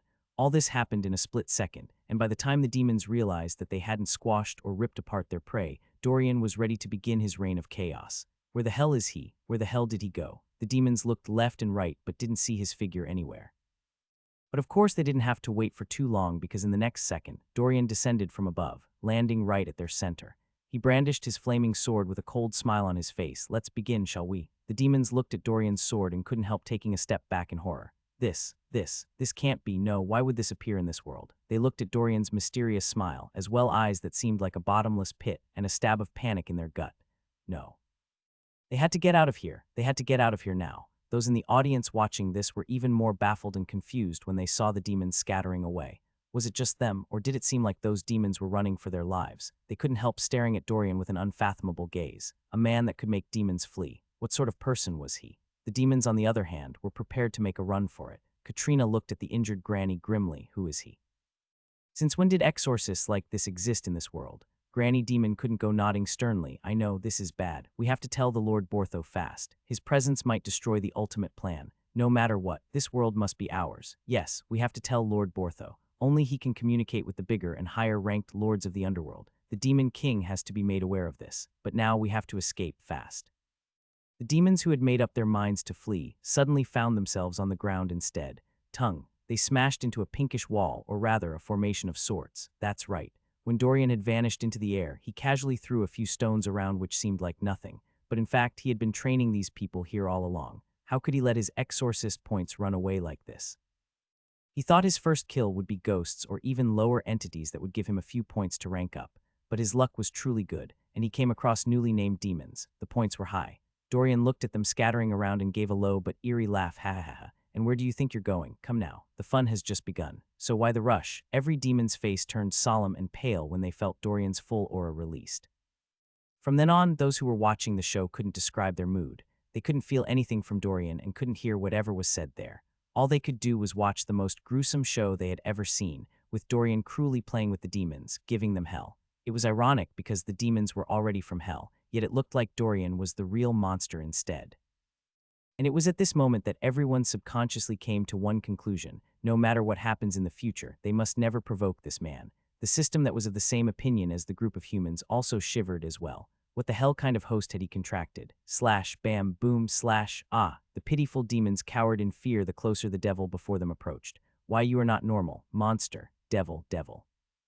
Dorian looked at them expressionlessly and moved his sword once more. Devil, sorry, I'm just one extraordinary exorcist. Slash. Slash, slash, slash, slash. Everyone watched the scene in shock, but no one had any sympathy for these demons. What a joke. These creatures wanted to suck their souls out a few minutes ago, preventing them from judgment and reincarnation. They didn't even know that these things were true until today. So hearing that this would be their last life and last trace of existence if they get devoured, how could they not be happy that something was teaching these creatures a lesson? In the meantime, as Dorian continued his beatdown, his men were also focused on their assignments too. To understand their roles, one has to rewind back to the scene where the trio separated from Dorian. The main demons had not been beaten yet, and the fight was still about to start. Haru, Buo, and Butler Sheng shakingly took out a few talisman papers in their pockets. The trio shook like leaves but could only grit their teeth and look at each other firmly. Buo, stay safe. The others, right. With this, the trio began their first tasks as no-rank exorcists. Haru looked at the massive crowd and showed a calm and collected expression, even though his legs were wobbling. He once again looked at the master, who was still rushing up to fight the demons, and clenched his fists as if pulling strength to himself. Tonight had been filled with all too many surprises, but there was a sentence the master said that gave him and the others a clue of what was about to come. What did the master mean? Were the demons trying to take over? This was a question he would personally ask the master later. He felt like things weren't as simple as they seemed, but whatever the case, they had to fight if they wanted to survive. With that, Haru dashed through the densely packed crowd, heading towards the now foggy wall as fast he could. The master said he had to act fast before it began. He had no idea what it was, but he had a bad feeling from it all. And just as he began his run, the foggy walls soon began swirling around the walls enclosing them, like a tornado. It swirled and swirled until its milky white color quickly turned black. And just then, the thick demonic vines fiercely grabbed everyone's legs, slowly moving them in like quicksand. Only it took its time sinking them in. But that wasn't all. Just then, the dark fog stopped swirling, and everyone except him and the other two now lifted their heads upwards like mindless zombies. And what happened next shocked Haru silly. Boom! Countless warm golden streaks of light shot out of everyone's bodies, moving straight to the dark fog. And as the light continuously left them, their bodies became paler and paler, looking so sickly. Haru's eyes turned grim. It was beginning. Haru, who had been running, fell straight on his chin. Plop, he turned around to find that the disgusting demonic vines had grabbed his legs like a snake, slowly wrapping his feet. Damn it, it got him. He was angry for a moment before getting shocked. Hold on. Why wasn't the golden light thing leaving his body? Looking around, he spotted Butler Sheng and Buo, who had been grabbed but were still fine as well. And very quickly, the light switches in his head clicked. Master. Yes, the master must have put some protective thing on them, but he had no time to feel happy. Time was running out, and these vines were only pulling him in two. What to do? What to do? The vines are too thick to be cut with a blade or by gunshots. No, this is something out of the ordinary, so his usual methods wouldn't work. Haru thought for a while before remembering Dorian's words. Right pocket for battles, left pocket for the wall. Wait, when the master said battle, he meant situations like this, right? Thinking like that, Haru quickly took out one of the papers from his inner right pocket and looked at it carefully. What writing was this? No, it was more like very bizarre and unique symbols, runes written in several circular patterns across the paper. He had no idea what it meant, but he was willing to test his luck. With that, he gritted his teeth and fiercely stamped the paper on the snake-like vine that had curled itself around his feet. Bam! Shraya! The vine cried in agony as blue flames from the paper scorched it mercilessly. 0. Haru opened his mouth in shock and wonder. I'll go, that tiny paper did this. Haru's heart speeded up as his hands quickly touched his pockets. Oh my god, has he been walking with gold this whole time? Yes, to him, such a thing was akin to gold. Haru almost had the mind to count the paper talismans with him again, just to be sure that he didn't lose any one of them. He felt from today onwards he wouldn't be able to sleep well at night without them. Now, even though he was still scared, it wasn't as bad as earlier on. A slight smile appeared on his face as he hastily dashed forward after being freed. At the same time, Butler Sheng and Buo had also seen the potential of these papers. Now they had more courage to do their job. Tap, tap, tap. The trio ran in different directions, all heading towards the massive foggy wall. And as they ran, they did their best to jump, roll, climb, and dodge all the vines coming at them nonstop. In the beginning, they ended up getting caught severely, but their trusty talismans were always there to their rescue. They also noticed that their training as bodyguards was vigorously tested here, since they imagined the vines to be numerous assassins coming at them from all angles. But even at that, they had to admit that fighting these vines was way more complex than fighting humans. The reason why these monstrous vines did indeed have the upper hand was because, unlike humans, these monstrous vines could appear right below them or at unnatural positions that humans couldn't reach. One shouldn't even mention the flexibility of these vines. And the more they advanced, the more they noticed that these vines were trying to grab their hands instead. That's right. If their hands were held down, how would they continue throwing talisman papers? Instantly, they understood that these monsters could think. But they were not about to lose after getting this far. Haru's eyes were determined as he ran through the fields towards the foggy walls, very a little bit more confident. Yes, with his papers he should be okay. No, swish, swish. He jumped, ducked, and did all sorts of movements to get past the sneaky vines and come this far, and soon he was just a few inches away from his goal. But of course, how could it be that easy? Grip, grip, what? His hands had been seized by two separate vines. Haru looked at the wall just a few fingertips away with unwillingness. He was so close, scree, scree. As if jubilating, the vines began singing in overly high-deafening sounds that could make one's ears vibrate in pain. Haru distorted his face as the ringing in his ears was a little bit too much to bear. These vines seemed to be either happy or mocking Haru instead. Either way, he had to do something fast.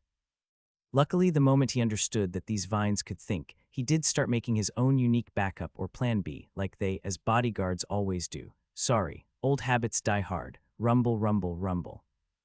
The ground underneath him trembled slightly, and Haru instantly knew that another set of vines would probably reach for his legs soon, so if he had to act fast. With that, Haru quickly did a backward somersault while pushing the hidden paper he kept around his sleeves towards his hands. Thrup. Like a magician, the cards on both sides of his sleeves were in his hands. Success, scree. The vines were so shocked when they ended up getting burnt by the blue flame. How could this be? Heh.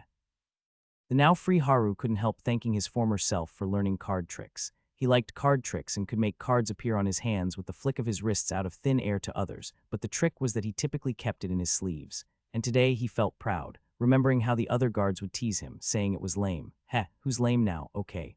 He admitted that he got lucky. Yup.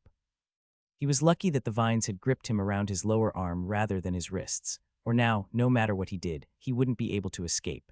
With his newly gained freedom, Haru dared not waste time anymore and quickly pressed the talisman paper on the walls. The master said he should place all 12 of them in 4 columns close to each other, according to the order given to him. Haru knew that the vines wouldn't give up this easily, so he began pasting the papers on the foggy walls just as he was told, and from time to time, he would turn around to destroy any vines coming his way. Pa, pa, pa. He placed the papers fiercely in 4 columns as requested, and realized that all 12 pieces combined now formed a massive circle with those strange symbols. And within the massive circle were other smaller circles of symbols as well. Pa, the moment he placed the last paper, the entire set started glowing. Haru watched as the glowing paper seemed to cause the fog around the wall to move in the opposite direction to the way it spun earlier on. Looking at it, Haru had a deep thought in his mind. Could it be that this was to reverse the situation? Butler Sheng and Buo, who had completed their own tasks on the wall before Haru, had long noticed this as well. Whoosh, whoosh, whoosh, the fog began spinning like crazy in the opposite direction, and soon a massive light shot out from Haru's set of talismans, going towards the directions of Butler Sheng and Buo. Likewise, the other papers with the duo did the same thing as well, and now there was a giant triangle of light formed by these 3 sets, but this was just the beginning. Whoosh, whoosh, whoosh, the fog changed from black to its original milky white appearance. And while transforming, the golden streaks of light that had been stolen from everyone returned to them. The dazed zombies spread their hands open and started trembling while absorbing it all in. Yes, the bony, pale, mindless zombies started looking youthful again. Their skin tone returned from that pale bluish tone earlier on, and their bone-like cheekbones had now begun filling up at a visible rate. Again, even though the crowd stayed like zombies, if one had paid attention to their eyes earlier, they could have seen true despair in them, but now their eyes started getting warmer and warmer instead. It was simple. When these people had their yang drawn out, they soon found themselves trapped in horrifying dreams filled with negative energy. The dreams seemed so real that they forgot they were still in the fields. Some found themselves as children who were beaten, locked up, tortured, stabbed, and even crippled. But the most daunting thing was always psychological pain. The fears deep in their hearts took root, and those who were orphans got to meet their dream like parents who kept abandoning them, selling them, or showing them the darkest parts of humanity. Some ended up crippled and got betrayed by their parents, girlfriends, or anyone they truly loved, and the more yang got drawn out, the more helpless they were. Of course, they could only persist for so long because they still had yang in them, which was still being drawn out. Typically, the moment they gave up meant that their blackening rate was completely 100, with them having no ray of sunshine or hope in their lives. It also meant that all their yang was gone, leaving only yin behind. The darkness clouded them before the reversal, but now things changed. Everyone had been in a state of hell, but once the reversal occurred, that's how they felt earlier on. But with this reversal, the story turned different. Their dream experiences became different as they became saved. Justice returned to them, and several things occurred that reminded them of the good in life. And once their yang got fully returned, they woke up from their dreams, crying and sweating buckets. They were saved. Plop. Several dropped to the ground in disbelief. I'm alive. Ha ha ha ha ha. I'm alive, bro. Did you have the same dream I had? Bro, I don't think so, trust me. No one could have gone through what I just went through. Do you see how much I'm sweating? Lying trough, I thought it was all real. Wait, so, it was all fake. Of course it was fake. Look around you, we're still in that field. Yes, we must have been kept in that dream by those demons. I think the only reason we came back was because of the guy fighting the big demons and the other guys fighting those other creatures. Look. The vines are no more. Do you think that they destroyed them? Yes, they definitely did it. So do we help them? Some wanted to do so, but the moment they saw the demons, they still felt like throwing up and shivered in fear like chickens. Everyone sneakily looked at their four heroes and felt like these people were too courageous. Even now, they dared not look straight at these demons lest they catch the eyes of one. So how can these people be comfortable looming and fighting them? I'll go. So there are really crazy people in this world. 0. Everyone watched the scene and felt like they were watching some fantasy movie. Of course, little did they know that Haru's team could only face their fears because they knew that Dorian was there. Not to talk of the fact that they had their trusty papers with them. Without this much, they would have also been cowardly as well, and they weren't ashamed to say it. After all, this was their first battle and first time, all right. Brum, pa, /. Dorian squinted his eyes at Haru and the rest before turning his attention back at the painful demons before him. System. With the grade of demons here, the mastery of skills, and several other key factors. How close am I to leaving my no-rank Exorcist title? In fact, leaving the no-rank wasn't that hard. If one couldn't pass this simple stage, as well as mastering the fundamentals, spells, and even breaking through their mortal shell through cultivation, then they had no place being exorcists. The real challenge came once this easy phase passed. Dorian continued torturing these demons while waiting for the system's reply. Host, as you said, the demons here were higher and gave more points than the typical weak spirits and ghosts. So far with this kill and display, the host had only reached 95 to leave the no-rank title. Good, time to end this. With that, Dorian smiled cruelly at the almost mutilated demons, who in turn shivered in fear with greenish tears in their eyes. Don't worry, I'll make this quick. With that, Dorian raised his flaming sword, and the entire space within his tiny formation became clouded. Looking at the space, no one knew what he was doing, but it made the audience shiver as well. This guy was definitely a scary one. Meanwhile, Haru and his team had somehow gone through the formation and found themselves outside the now clear walls. That's right, the walls weren't foggy anymore. And what were they doing out there? Fighting the other bodyguard demons that came with the main demons. Yes, they focused on fighting these demons half their size, but make no mistake. Although short, these demons were high, flexible jumpers and had a lot of hidden strength within them. So far, they had gone scratched and hit badly. This was their first battle against real demons, and they were doing terribly. Haru limped in agony as he dodged an attack but got scratched by one of the short demons. It hurt so badly. All they had to do was make sure that the teeth of these demons didn't touch them. At least that's what their master said from that far away.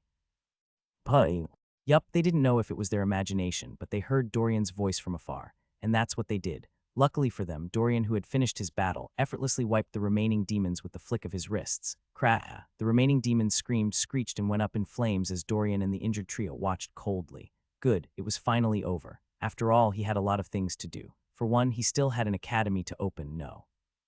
Dorian looked at his injured men and chuckled. Fun. The trio looked at their wounds before looking at Dorian and grimacing helplessly. Do they look like they had fun? Sigh. They had so many questions to ask. Nonetheless, they now knew one thing for sure. Their Tian family specialized in the supernatural. Meanwhile, everyone touched themselves with trembling hands when they realized that it was finally over. My God. Tonight they almost had their souls devoured, which was the scariest thing they had ever encountered in their lives. As if affected by the essence of victory, the group of people finally understood that no more demons would appear again tonight. Their lips quivered and quickly widened as they felt good to be alive. We're free, we're free, we're free, ha ha ha ha. Ooh, mother, I miss my mother. Never again will I come to this Waffle Mountain. Bro, I'm with you on this one. I would rather shoot myself than climb up here and face what we saw today. Can't you see that my clothes are still soaked from before? Heh. If someone told me that the grown me would wet myself like this, I would have definitely beaten them silly. Never again will I come here. Bro, for me, I might have trust issues forever. Seeing those demons walking around in human form made me realize that anyone could be a demon. This is true, so what do we do? Amidst the joy of escaping their near-death experience, many were now scared at the fact that they were living with such creatures around them. I'll go. How do they know who is real and who isn't? Many couldn't help shaking in disgust and fear when they thought of how those good-looking people from before turned into indescribable rotting creatures that made them puke. Mommy, this world is too scary. Many had already decided never to step foot on the mountain, thinking it was the sleeping ground for these demons. Today, everyone looked as if they had aged 10 years more than their actual ages. Plop. Minato and Yongbo slumped to the ground and rubbed their fingers across the already dead grass. They survived. The Duke stared at it for a while in fear before that fear turned to unwillingness instead. Looking at Hayden, Terzo, and Lulu, they twisted their mouths and stared coldly at them without flinching. After realizing that things like demons existed and going through this sort of experience, trust me, they weren't that afraid of Hayden's group anymore. Yes, there was still fear in them, but it wasn't as bad as earlier, where they always kept their heads down and never made eye contact. No, this time they looked at the trio who had dragged them into this situation. They built up the courage and stared at Hayden's gang with both hatred and a little fear. Hayden, we will no longer be a part of your nonsense. Why yeah, because of you three we almost lost our lives here. Greed, it's your greediness that caused this all. Shut you p. Minato and Yongbo swallowed their words when Hayden lashed out. Hayden looked at them and felt like punching them silly. What, they think they were the only ones who faced life and death. Talking to him and playing the blame game in a time like this was what anyone would hate. Honestly, that's jinxing 101 for how people died in horror movies. Earlier on, he was just a few inches away from Beeldemad's claws before getting saved. So do they know how chaotic his mind was now? He was truly scared to the bone. That's why for the next month or so he wanted to assess his life, and for that he needed peace. As for disbanding his gang, he would never do so. Actually, now was the time that they should stick together. He wasn't even sure he could be alone in the dark anymore. The same went for the others too. Their hearts drummed loudly, and every little whistle from the wind caused them to jump like cats. Now they kept wondering. If demons existed, then did that mean that ghosts were real too? Everyone now had little thoughts of their own, voicing their main issues here and there. But the moment they saw their four heroes headed towards them, the entire field turned silent. For these people, they had a sort of fawning look in their eyes when gazing at them, as if they were looking at peerless masters in the famous Xianxia novels. They looked at these people deeply, as if wanting to burn their images into their minds, while perking up their ears to listen in. Standing behind Dorian, the injured Haru, Butler, Sheng, and Buo maintained a calm expression on their face. After defeating the demons, the master searched for several smooth-looking rocks and calmly carved something on them with his blade. What astonished them the most was how the rocks seemed to turn soft in the master's hands, as he carved symbols on them as if carving a bar of soap. And when he was done, he tapped the stones, and the carvings glowed bright yellow before fading. Now the stone just looked ordinary with a few cravings on it. The trio secretly took note of this in their hearts and silently watched Dorian do his thing. Dorian knew they had a lot of questions, but all would be answered in due time. With that, Dorian smiled and continued carving. And he was done, the gang moved towards the crowd with their master ahead of them. It was time to round things up and head back home. It was just that looking ahead, they couldn't help frowning a bit. What do they do with the choppers? Looking at the crowd, Dorian stood expressionlessly. You may all leave. As for you five, if you want to live past today, take these talismans and keep with you at all times. Thup, thup. Lost and confused, Hayden, Terzo, Lulu, Yongbo, and Minato grabbed the stones thrown at them and looked at them in fear. Will they still have things coming after them? Everyone else looked at all five in pity. Their thoughts were similar to what the five guessed. It looks like several things would be after them, right? All five couldn't believe it. Why? Their eyes widened, almost jumping out of their sockets as they held the stones in their trembling hands. Lulu, who had been quiet since then, had the largest reaction now. After going through all she did, how could she still be chased by these things? No way. Mr. Divination Master, what exactly is wrong with us? Dorian looked at them lazily. Unlike everyone else, you five ate the herbs provided to you earlier on during your first sets of bets. You also performed the spells and rituals, dancing according to the ritual. And in your current state, you'll only attract unwanted attention to yourself. To put it simply, you've become attractive to ghosts, ghouls, and the rest. And your smell has become delicious too. Understand, Lulu and the rest were dumbfounded. Delicious, attractive. So all that time they had been performing rituals. Dorian flicked his wrists and a few cards flew their way. Wear those for 5 days before coming to this address at 10 a.m. sharp. Why? They asked. Because the demons you met weren't that high in rank and only gave you low-ranking spells. Undoing the damage done won't cost much. Each of you needs to pay 2,000 vins. That's the price. Hayden and the rest were shocked. They thought they might have to pay millions, but who knew that it would be way less than they imagined. The average salaryman here gets 30,000 vins a year. So even though it was a little pricey, it was still okay, compared to paying millions that they estimated in their minds. The gang of five squeezed the stones fearfully before tucking them away like treasures. Everyone nodded, and that was that. They were free to go, but it was just that they were still a little scared to head into the woods. In truth, they just wanted to stay close to the gang of heroes for protection, but who would have known that their heroes would have other plans? Everyone watched as Dorian's gang moved towards all five choppers. Gary and the rest were also a little disturbed about leaving these choppers here. Okay, supernatural aside, if the police found these choppers abandoned here, coupled with the missing demons, they would start thinking that someone murdered the demons for money or something. And even though the young master had cleaned traces of their blood and everything else, what about the others? They were sure that at least one gangster left trails of themselves either on their way here or within the forest while hiding, and detectives could pick up the littlest bit of evidence for testing. The trouble here was that in this massive frightened group, one blabbermouth might begin telling the truth. Typically, one should tell the truth, but the police wouldn't believe in it and might then pick up on the fact that they too were here. From there, they'll start searching for them with description alone, blah, blah, blah. Things like that. Actually, Dorian wasn't worried about this. To him, if someone wanted proof of underworld creatures, he could show them. So what was there to be worried about? But because of Haru and the rest, he had no choice but to deal with the matter. Haru and the rest simply didn't want the police chasing, following, or disturbing them. That's why something had to be done about these choppers. Sadly, none of them knew how to fly them. So they were particularly curious to see how the young master would handle things, and as expected, he didn't disappoint them. Dorian looked at the choppers thoughtfully before taking out several papers and speedily twisting them into similar shapes, and once he was done, he tapped it and squinted his eyes at them. Go, drrrrrr. Like magic, the paper man suddenly moved on their own and jumped off Dorian's hands, making those watching freeze. But that wasn't all. They watched the tiny papers arch and grow 10 times or more in size, reaching the shape of a regular person. Blink, blink, sigh. Forget it. Why are they shocked now? Their entire worldview had been completely shattered long ago, so if one just told them that dogs could fly, they would also believe it as well. Haru and the rest were excited rather than surprised. So does this mean that in future they would be able to do this too? Awesome. Everyone watched as the faceless, white, chubby papermen walked like robots and headed towards the choppers, taking the pilot seats calmly. So these things would fly the choppers. Butlers Shang, Haru, and Buo first felt uneasy trusting their lives to papers while several feet up in the air.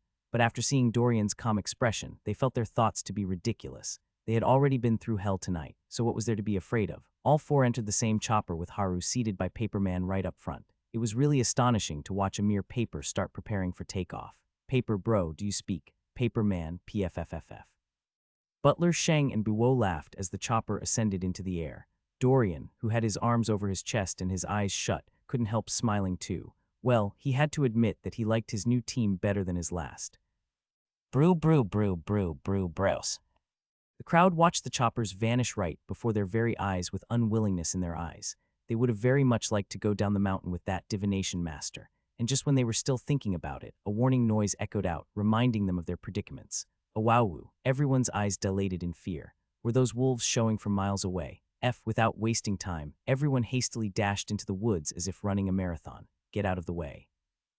I'm getting out of here before it's too late. Cut, hey, who are you pushing? I also want to leave as well. Me too, I want to get home. Din, din, din, din. Everyone ran like crazy in fear while looking over their shoulders from time to time. In horror movies, it was the last group of people that always ended up getting picked one by one. So no matter how tired they were, they continuously ran as fast as possible to avoid being last. Luckily, they were descending Waffle Mountain, so compared to the long hours it took to hike up, things went very fast when running down.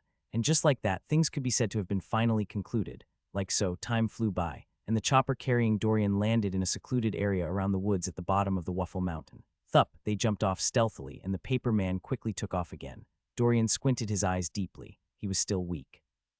Had it been before, his paper men could have been able to stay alive like puppets for months and months. But now, he was finding it hard to keep them for several hours. This was too weak. They had to destroy the choppers before they were completely drained, and they had to do it far away from this region. Luckily, there was a river across the other side of the city. They should be able to make it just in time before shrinking back to their original forms. With that, Dorian's group walked away from the mountain and headed to the hotel, where they deliberately booked a single room just to park the limo. Earlier on, they purposefully found a high-end hotel before taking a cab to set up the shed. Now, stepping back into the hotel again, they checked out, got their limo, and took off. And the moment they arrived at the estate, Butler Sheng opened the door for Dorian. Pup, master, we have arrived. Dorian opened his eyes and stepped out calmly. And as he walked, Butler Sheng took off his coat. Haru walked beside him silently, while Buo went to park the vehicle. And after Buo was done, he met with them in the house. Everyone stood before their master nervously. Tonight, you all have seen what my Tian family is all about. Remember, you have only this week to think of your final answer. I'm not going to sugarcoat anything for you. The job we do is brutal, dangerous, and life-threatening. To put it simply, the monsters you met today were nothing, and the real ones are still in hiding. As Dorian spoke, the expressions on their faces grew paler by the second, but they quickly shook off the emotions and steadied themselves again. Yes, they were frightened, but the only way to win is to grow stronger. They wanted to be Tian family members, and this would not change. A flash of satisfaction flicked through Dorian's eyes when he saw their subtle actions. A firm heart was what he needed. And highly loyal people typically had such qualities. Almost all the servants and guards might have deserted his family, but he preferred it that way. The ones who did remain were the perfect candidates for the job. What my Tian family does is dangerous and takes a lot of hard work, but but it's also rewarding and fulfilling. So, should you choose to stay as members of my Tian family, then this is what you have to go through. Guo, Butler, Sheng, and Haru clenched their fists in determination before going down on bended knees. Master, we don't want to wait till the end of the week. We already thought about it earlier on, and we are willing. Dorian nodded. All right, get up. I accept you all as official members of my Tian family. On hearing this, everyone jumped up, forgetting the pain from their many injuries. Dorian looked at their wounds deeply. Today you three performed well, given that this was your first time on the job. That said, there were too many areas and flaws in your executions that could have cost you three your lives. Fortunately, this is just the beginning. In future, I will guide you on what to do and study. All right. As per your injuries, we have no herbs for fast recovery. Fortunately, I already cleansed all traces of demonic blood and toxins in you. So for tonight, treat your injuries like any regular wounds and rest. Because tomorrow the real work begins. Now go. Yes, master. With that, Dorian ascended the majestic stairs, leaving the trio below. Everything seemed to have come to an end, but very far away in another city, an overly handsome man in wealthy night robes quickly opened his eyes swiftly. His long eyelashes fluttered briefly, like a prince awakening from slumber. And after getting up, he calmly walked towards the massive window expressionlessly. It's been a long time since someone annoyed him. In truth, he didn't think anyone would dare. Oh, he didn't mind playing for a while. After all, he was getting a little bored recently. But now it looked like someone was trying to push his buttons. So why not have a little fun? The question now was, who killed them? The man squinted his eyes playfully. Interesting. Whoosh. In a flash, he was gone. Like so, the first battle had been won, drawing unwanted attention from a few. And while some people cried and jubilated about their miraculous survival and fortunate circumstances, the same couldn't be said for others. Gudu Grand Estate. Welcome back, young master, Butler Windock said while calmly grabbing several items from the playful good-looking youth who just stepped in. This estate belonged to the second son of the renowned Gu family. The main ancestral home was just within another side of town, but this one strictly belonged to Master Gu Du and his family. And at present, Master Gu Du and mistress had flown to another city for a private event, leaving young Master Soda alone to do as he pleased. Thus, for the last 5 days, the young man had been staying out with his friends at exclusive clubs and attending all sorts of events too. Well, he was always with his guards. So his parents didn't think anything bad would happen to him. It was just that today, the young master had returned home way earlier than he said he would, and coupled with his uneasy expression, Butler Windock couldn't help but frown. He also had his part in keeping an eye on the young master, reporting everything to the master, so he had to find out if something happened while the young master was out. Or could it be that the young master was still on set about his run-in with that gloomy Tane boy? That's right, he got the scoop from the guards and knew all about their little run-in. It was just that he was curious about what Dorian whispered into Soda's ears, because ever since then, the young master hadn't been as cheerful all day, but tonight it seemed even worse than it was in the day. So what happened? Young Master Soda. The mistress and master called earlier on to say that they'll be arriving back first thing this morning. HM. Gu Soda replied absent-mindedly while shivering and looking around fearfully. Seeing him like this only further confirmed Windock's suspicions. Something was definitely wrong with the young master. He wanted to silently investigate things, but Soda's actions were too drastic. He had never seen the young master this frightened before. Windock squinted his eyes thoughtfully while walking beside the absent-minded Soda. Young master, is anything the matter? Tap, tap, tap. Soda's footsteps slowed down before coming to a standstill altogether. Listening to Windock, Soda's heart skipped a beat before he hastily turned to Windock as if wanting to say something. But then he shook his head again in fear and shrank back in denial. Nothing. I'm just a little tired, Windock, tired. Windock didn't believe it for 1 second. As a highly trained butler, how could Windock not see the fear in his young master's eyes? Not to talk of Soda's constant trembles and dodgy behavior. Looking at him, no skilled person would be able to take his actions for tiredness. Young Master Soda, you are Master Du and the madam's heir and pride, so if anything is bothering you, you only have to say the word and it shall be taken care of. No one should cause you any discomfort. So young Master Soda, are you sure that there's nothing on your mind?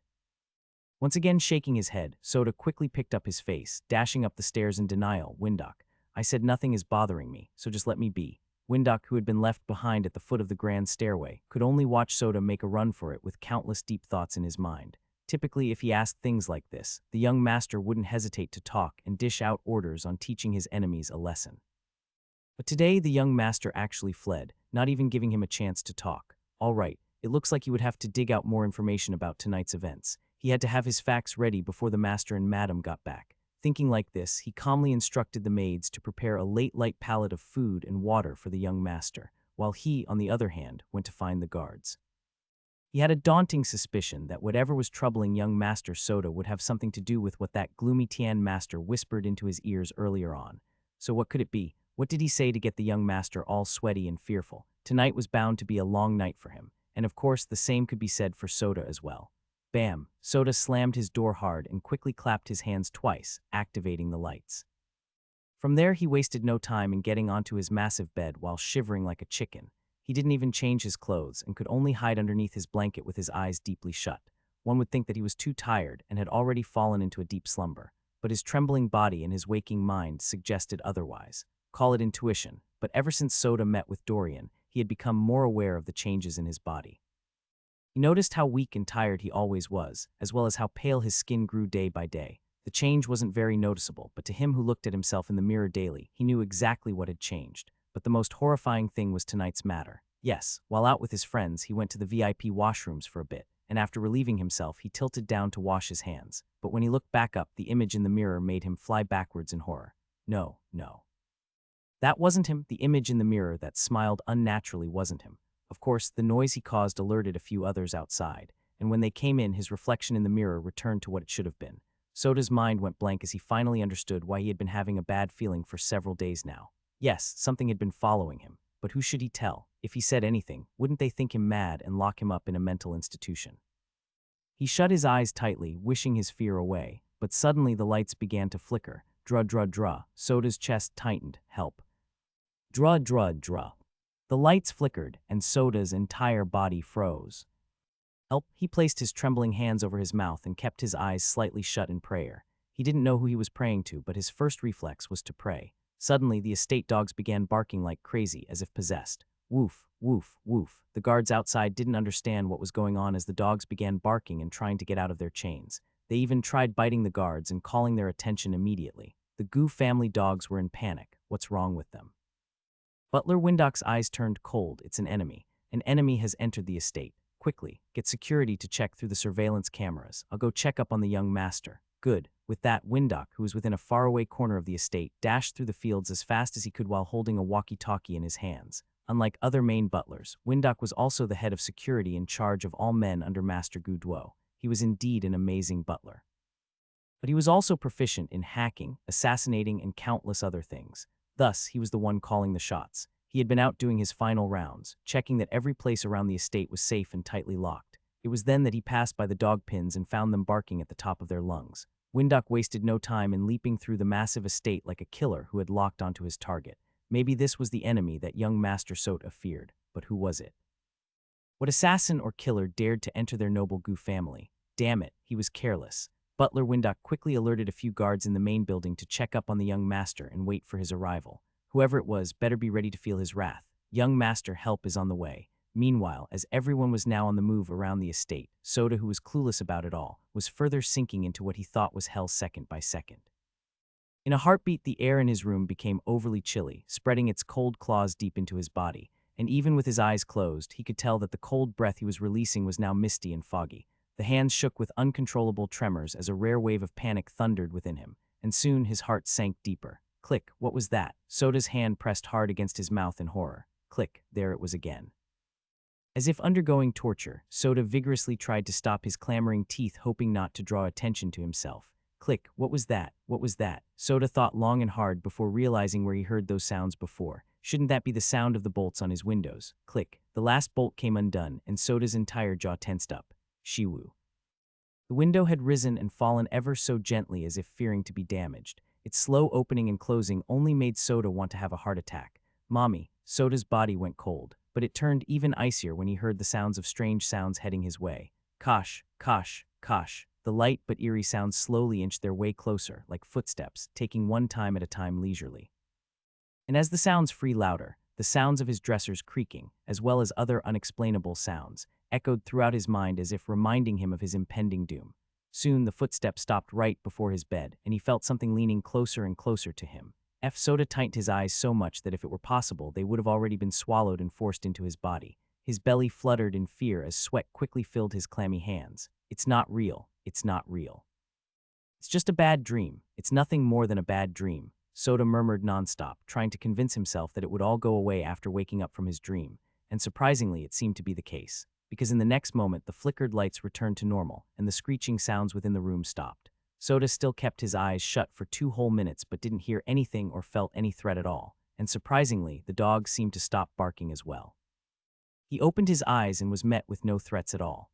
Could it be that he had been having waking nightmares? Was it more of a bad dream? Soda was now confused, and suddenly he heard the voices of the guards outside his door. "Young master, please open up. We suspect that an enemy might be nearby. So open up or we will storm in." Soda heard this and was taken aback. Well, that would explain why the dogs were barking like that earlier on.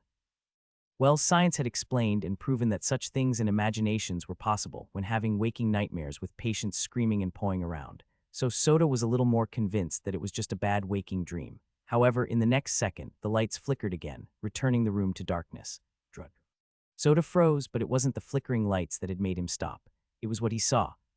Windock, who had just arrived, heard Soda's screams and anxiously pushed his way forward. "What the hell are you all waiting for? Break it down now." Bam, bam, bam, boom. "Young master, young master, young master." Windock and the test vigilantly entered the room only to see Soda on the floor with his knees up to his chest while trembling in horror. The light in his eyes seemed to have disappeared, as he looked like a lifeless puppet at this moment.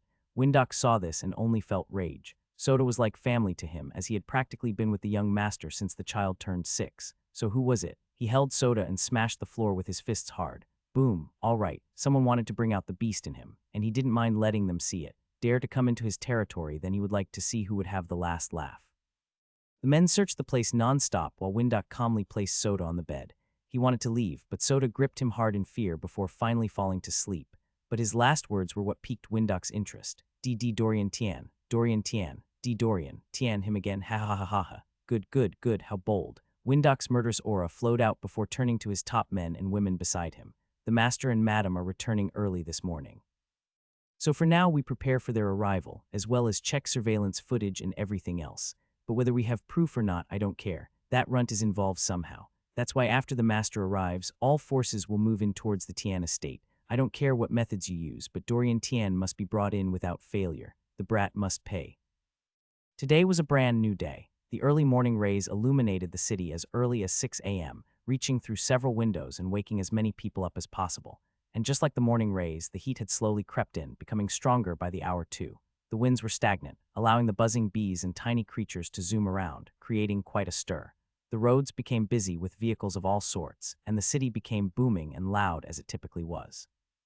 But of course, within some high-end gated regions, the streets still remained as quiet and peaceful without the hustling and bustling of the city. Well, at least, that's how it was supposed to be. 9:48 a.m. Dorian calmly held his cutlery elegantly while slicing through the thinly cut strips of meat on his plate.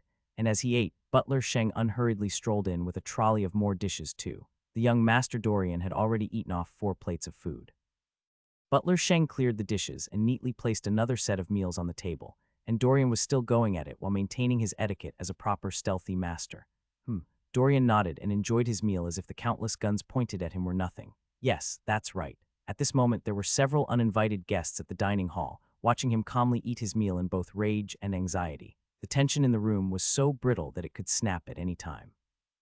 One by one, they all pointed their guns at him, and occasionally at Butler Sheng, who kept moving to and fro the kitchen to deliver his meals.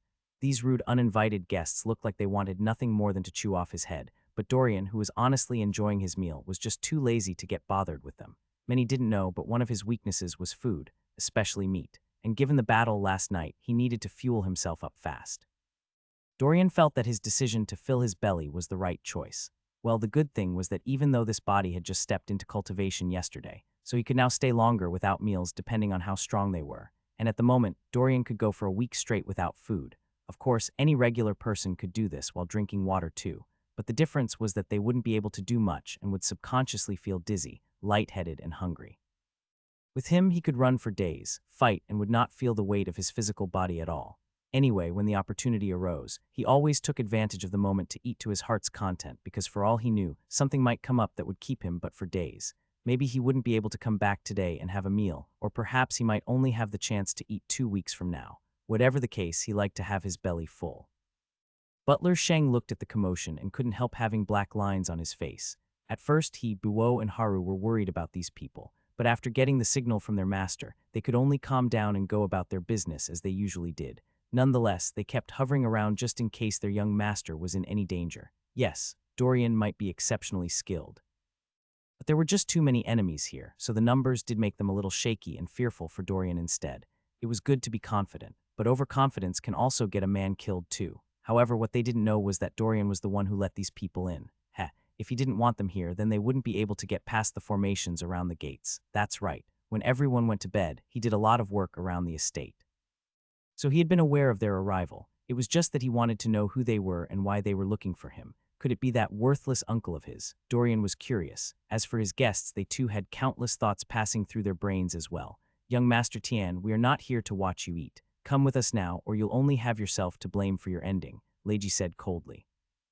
They had just entered the room not more than 2 minutes ago, and they expected Dorian to either be shocked, panicked, intimidated, scared, angry, or confused. But no, he decided to go off script and improvise on the role he had been assigned. What was this? With all the guns around, any normal person would show any wave of emotion on their face or through their eyes, even briefly. But the calm youth before Leiji didn't even flinch for a second. And what was up with his appetite? Who eats this much?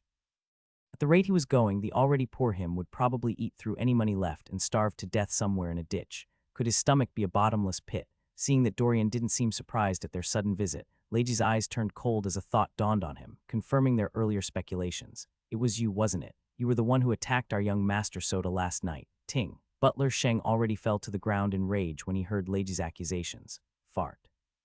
How dare these bastards come in here and frame Master Dorian? They had been fighting tirelessly last night. So what was this about attacking someone in their home? Dorian paused, dropped his cutlery, stared at Leiji for a little while before suddenly chuckling, so his time has finally come. T-chack-cack. Everyone within adjusted their guns and inched closer to Dorian. And at this moment the world fell still. It was him.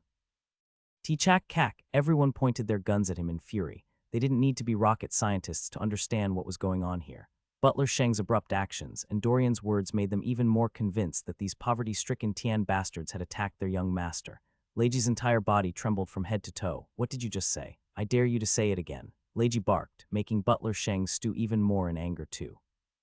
But just when Butler Sheng was about to make his move, Dorian raised his hand and shook his head slightly. And as if completely a different person, Butler Sheng returned to his calm self, acting like the Tian butler he was. Dorian chuckled while patting his mouth with the cloth beside him. It's funny how life works. Just yesterday, I did warn your young Master Soda, but it appears that up till now, he hasn't taken my words seriously at all. Let me guess it's not him who requested for me, but you all right. Like a volcano, Leiji exploded even more, so what if it was us? We're just doing what we should. Do you think that because you've managed to frighten the young master with your threats, it would make us back down? Impossible. You lie. Listening to him, the corners of Dorian's eyes creased up.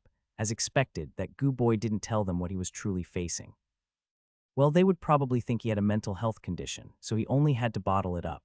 In fact, he could call on Dorian with the talisman coin he left in his pockets. Who knows? Maybe his brain had been scared silly, so he hadn't used it yet. Leiji was getting irritated by Dorian's calm facade. You shut up. I don't care what excuses you have to say because whether you like it or not, you're coming with us. With that, Leiji snapped his hands and two people moved forward. But before they could touch him, Dorian raised his hands and grinned. I think you're all confusing something here. I'm not the enemy. But since I'm a little free, then I'll go with you all. However, my price isn't cheap. Price cheap, screw you. Leiji almost puked out blood from rage alone. Roll, roll, roll. You too, what the hell are you listening to this fool for? Grab and gag him now. Yes, answered the men behind Dorian. They stretched their hands viciously towards him. But just as they were about to touch him, a terrifying aura leaked out, making everyone's muscles turn to stone. What? Dorian glanced at them coldly. Touch me, and you'll lose your hands. Pause. Those behind him froze. Scary. I've already said I'll go with you, so let this be the last time you ever attempt this. Not many have threatened me and lived to tell about this. With that, Dorian suddenly smiled and withdrew his aura. Now, be good lads and wait here. Understood. Nodding absent-mindedly. Good, Dorian replied before turning to Butler Sheng. Follow. Yes, master. With that, the duo left the dining hall and walked up the stairs unhurriedly, leaving the dazed guests below. Blink, blink, what just happened? Some people were so shaken that they couldn't move at all, while others just barely recovered now. Leiji looked at Dorian's back while sweating silly. But suddenly Dorian paused, threw his head backwards and smiled evilly, causing him to shudder. It was at this moment that Leiji realized how hidden Dorian was. What a horrifying kid. Everyone waited patiently, not daring to even move an inch. And while waiting, Buo and Haru finished their early morning duties and stood by the stairway like statues. They acted as if the countless men with guns were nothing to them. Their actions shocked everyone, especially Leiji. He felt like the Tian household had been deceiving the entire city. For a fact, he could indeed confirm that almost all the workers here had left and betrayed the Tian household. But call it intuition, he felt like the household hadn't fallen at all. If anything else, there should be hidden forces working with them or being commanded by them. He felt like the entire thing was a mystery wrapped in an enigma, and it would be unwise to fickle the Rogers tale without knowing its full strength. Nonetheless, they had to get to the bottom of young Master Soda's issue, so they had no choice but to dive into the belly of the tiger. It was just that now, they would act more cautiously and not let their anger get the best of them. At first, they assumed that maybe this Tian fellow had paid a lot of money to the Darknet to have someone take care of young Master Soda. Hence, they had been staying up all night looking through countless assassination notices. But even though they didn't find Soda's name on it, that didn't mean he might be free from the Darknet. Why? Because most people who drop requests never drop their target names too. They only leave the amount they are willing to pay and their non-traceable contact numbers. So only when someone was qualified enough would they then tell the person about their targets.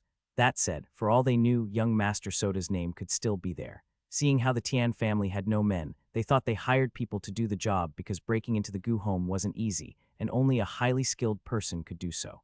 Well, they indeed thought that was the case and stormed here in numbers, letting their rage get the best of them. But now it seemed that there might be a hidden force working with the Tians. No, they had to act smart and carefully report this matter to Butler Windock, the master and the madam later on. This Tian family might be more than what meets the eyes. With that, Leiji steadied his heart and placed his guns back, and soon they heard the unhurried sounds of footsteps descending the grand stairway. Tap, tap, tap, tap. Everyone looked up to see Dorian in a thin black coat with his hands behind his back. And by his side was Butler Sheng holding a large black wooden box with several carvings on it. Leiji looked at the box deeply. What was in it? Dorian looked at them playfully. Like I said, I'm not the enemy, but someone who can help you get rid of it. So let's go. VRRMMMMs.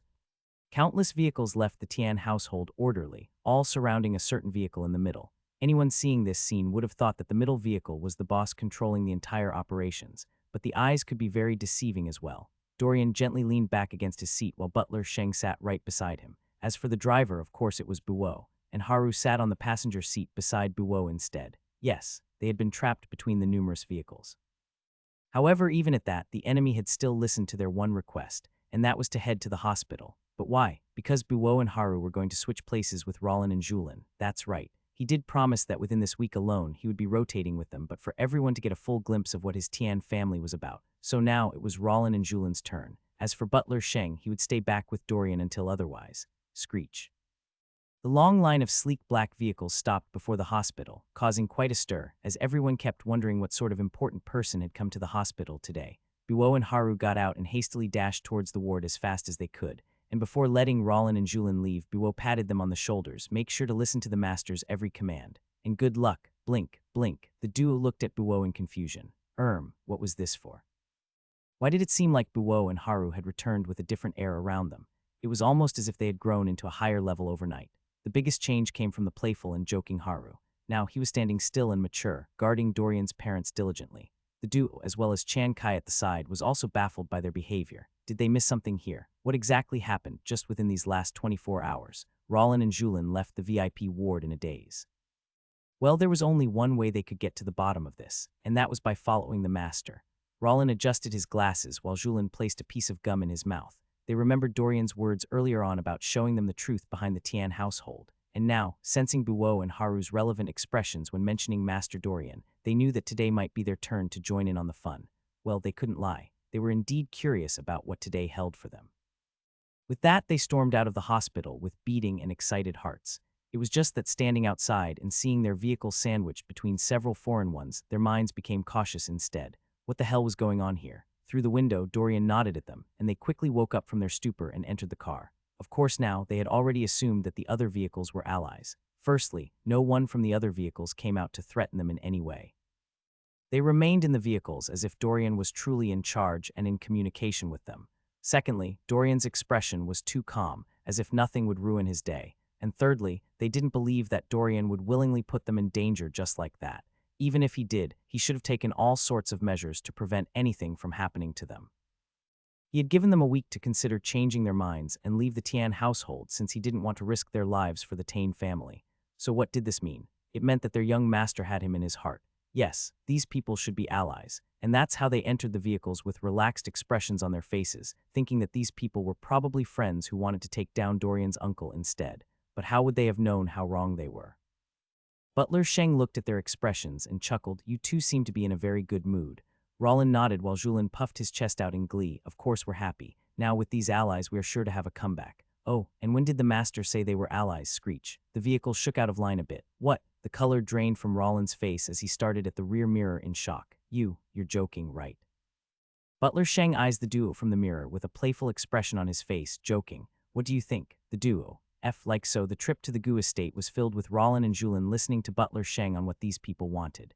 And in the end, it was concluded that Master Dorian was framed. But they felt that there was more than what Butler Sheng wasn't letting on. They were also very curious about what was in the box. How did it feel like they were gangsters dropping off blood diamonds instead?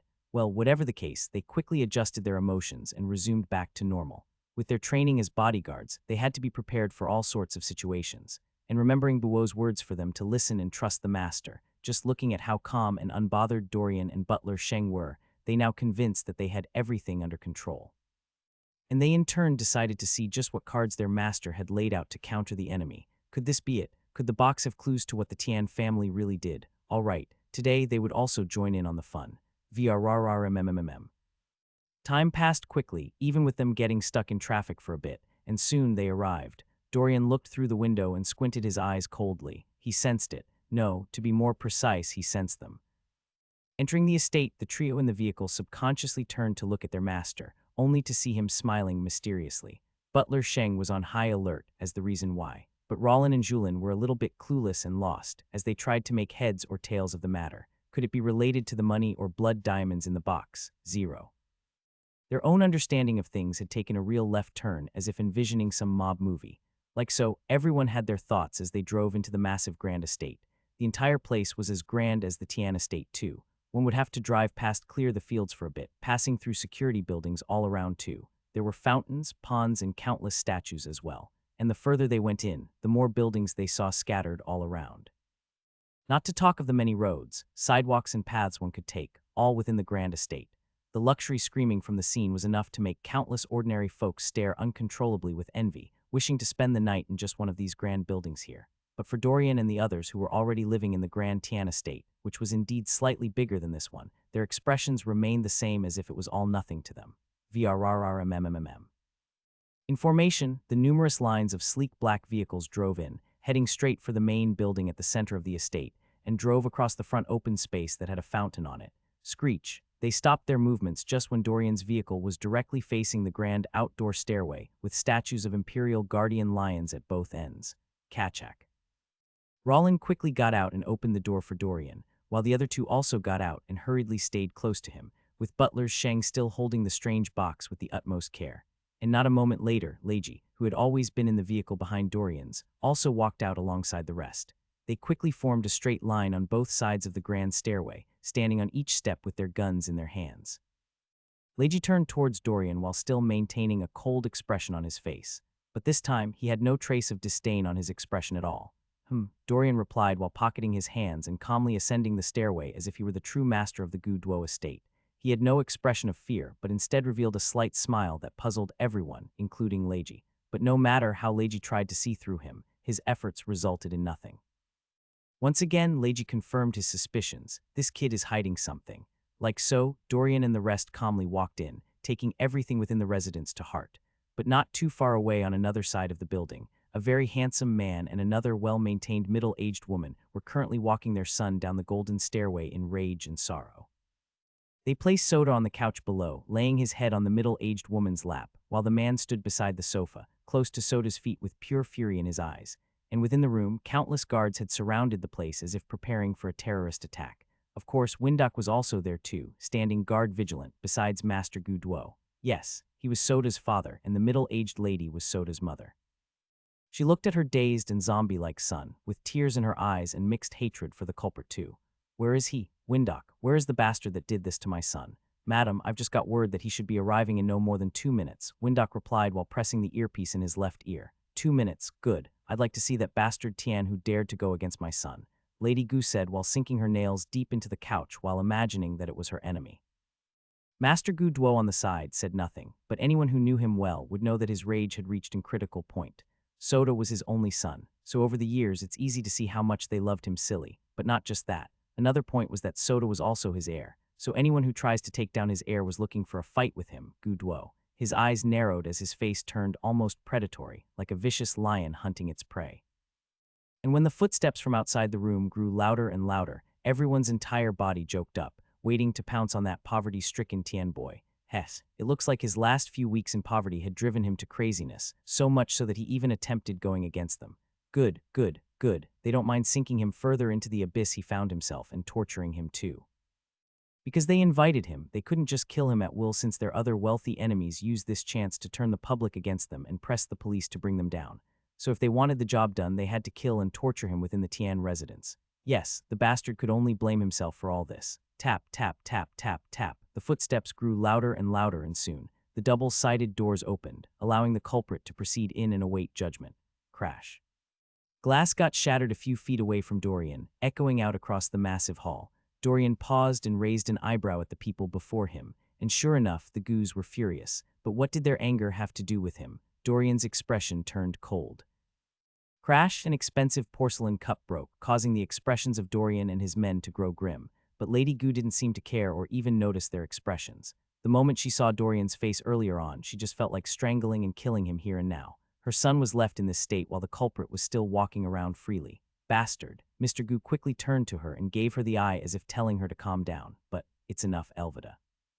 Let me handle things from here. Remember, he must leave this place without a scratch. Fine. Lady Elvida felt aggrieved and a little useless, but she knew her husband was right. If they acted rashly, then her son wouldn't even have a future to go back to once they finished dealing with the bastard before them. Without even getting invited in, Dorian calmly walked across the massive open space and finally took a seat on one of the sofas there. Of course, his men stood behind the sofa instead. And at this moment, time seemed to stop as the Gus silently cursed him in their hearts. Lady Elvida, bastard, who asked him to sit? Who the hell asked him to sit?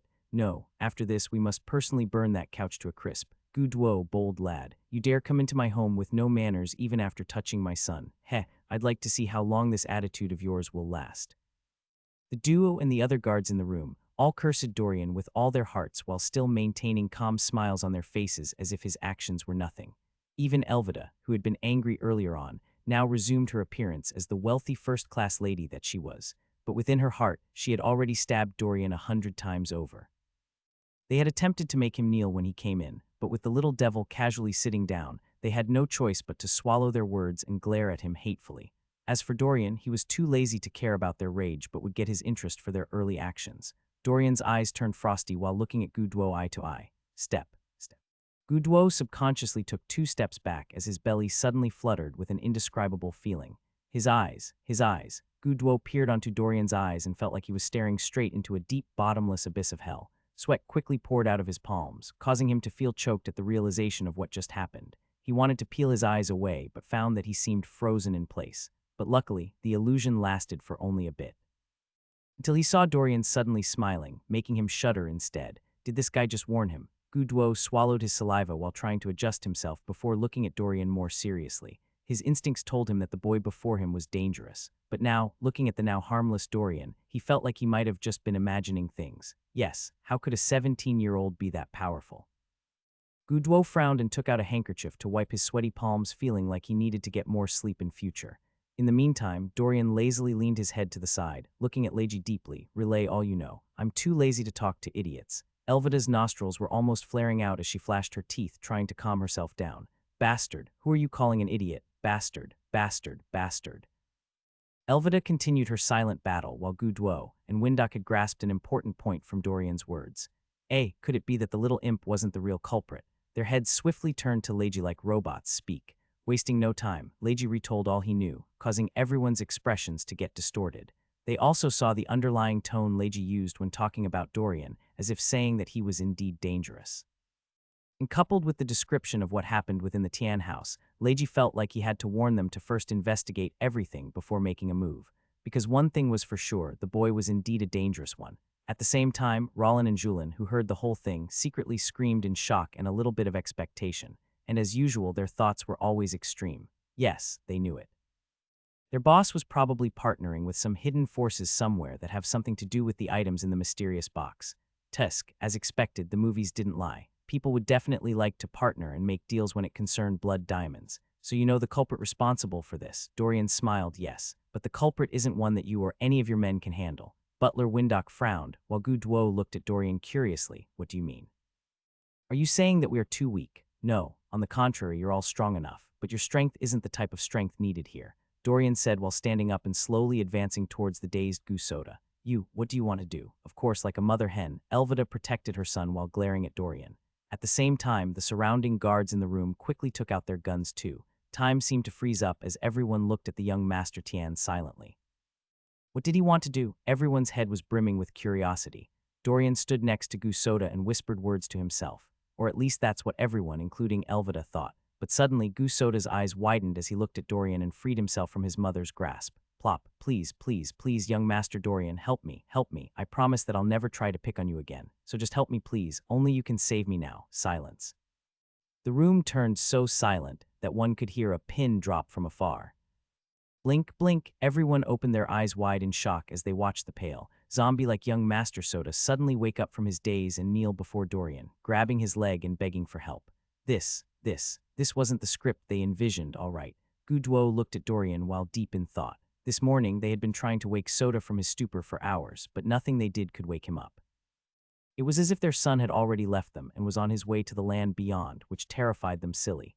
And from what Windock said, his situation was the same, although the night too with him sleeping for a bit, getting up after a few hours and screaming in fear. Nothing they did could bring their son back to normal. Yet this young Tian master had just come in, and their son had now returned to his senses, even though his face and body screamed horror.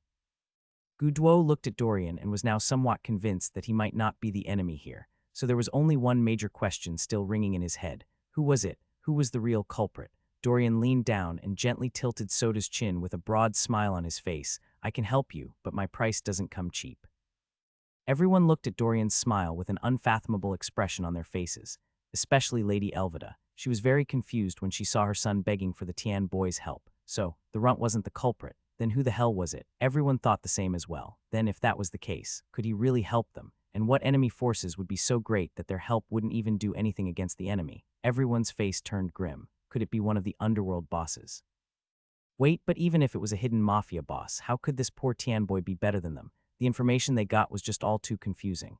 Gu Duo took a deep breath before facing Dorian. Young Master Tian, please forgive my rudeness earlier on. That said, some things are still unclear to me. Dorian raised his palm. Save your questions for later. In due time you will know. But for now we have to move fast. You see, the enemy is already somewhere in this room. Boom.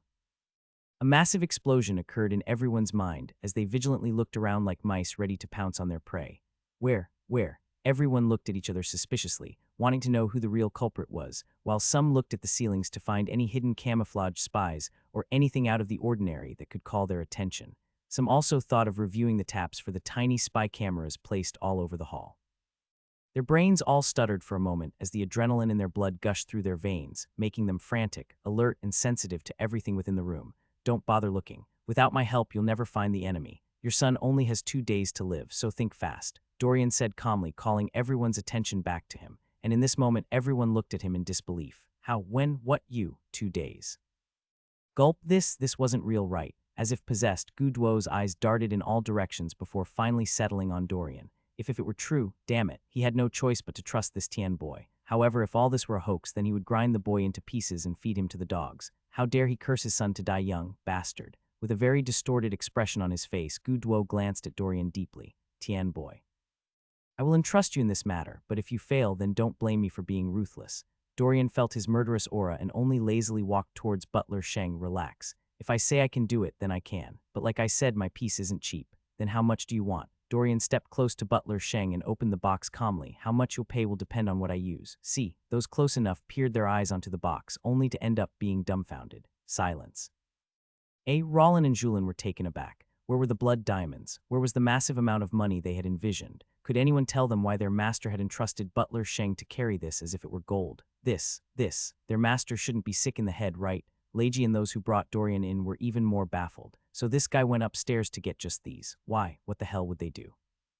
Could it be that he accidentally grabbed the wrong box on his way out and had a mix-up instead? seeing their reactions. Even the guards at the corners further away couldn't help wondering what had them all so dumbfounded. What exactly did they see? Ha ha ha ha ha. Gu Duo looked heavenwards before closing his eyes again, as if fighting an internal battle within himself.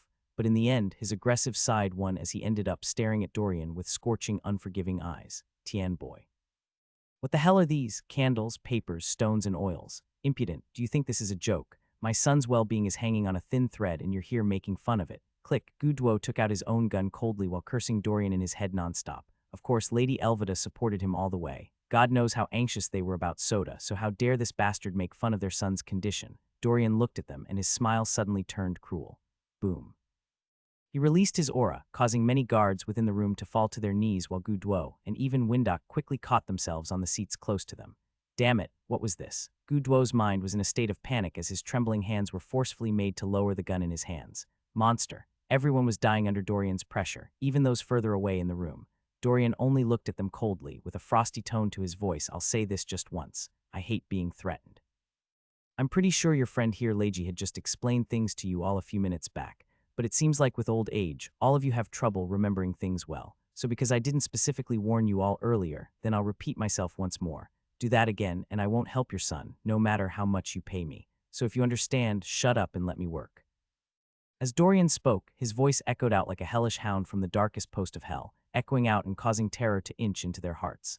And the moment the pressure was taken back, everyone shakingly got up and swallowed their earlier words down their throats. Leiji did explain things to them when coming in, but sometimes hearing isn't genuinely believing.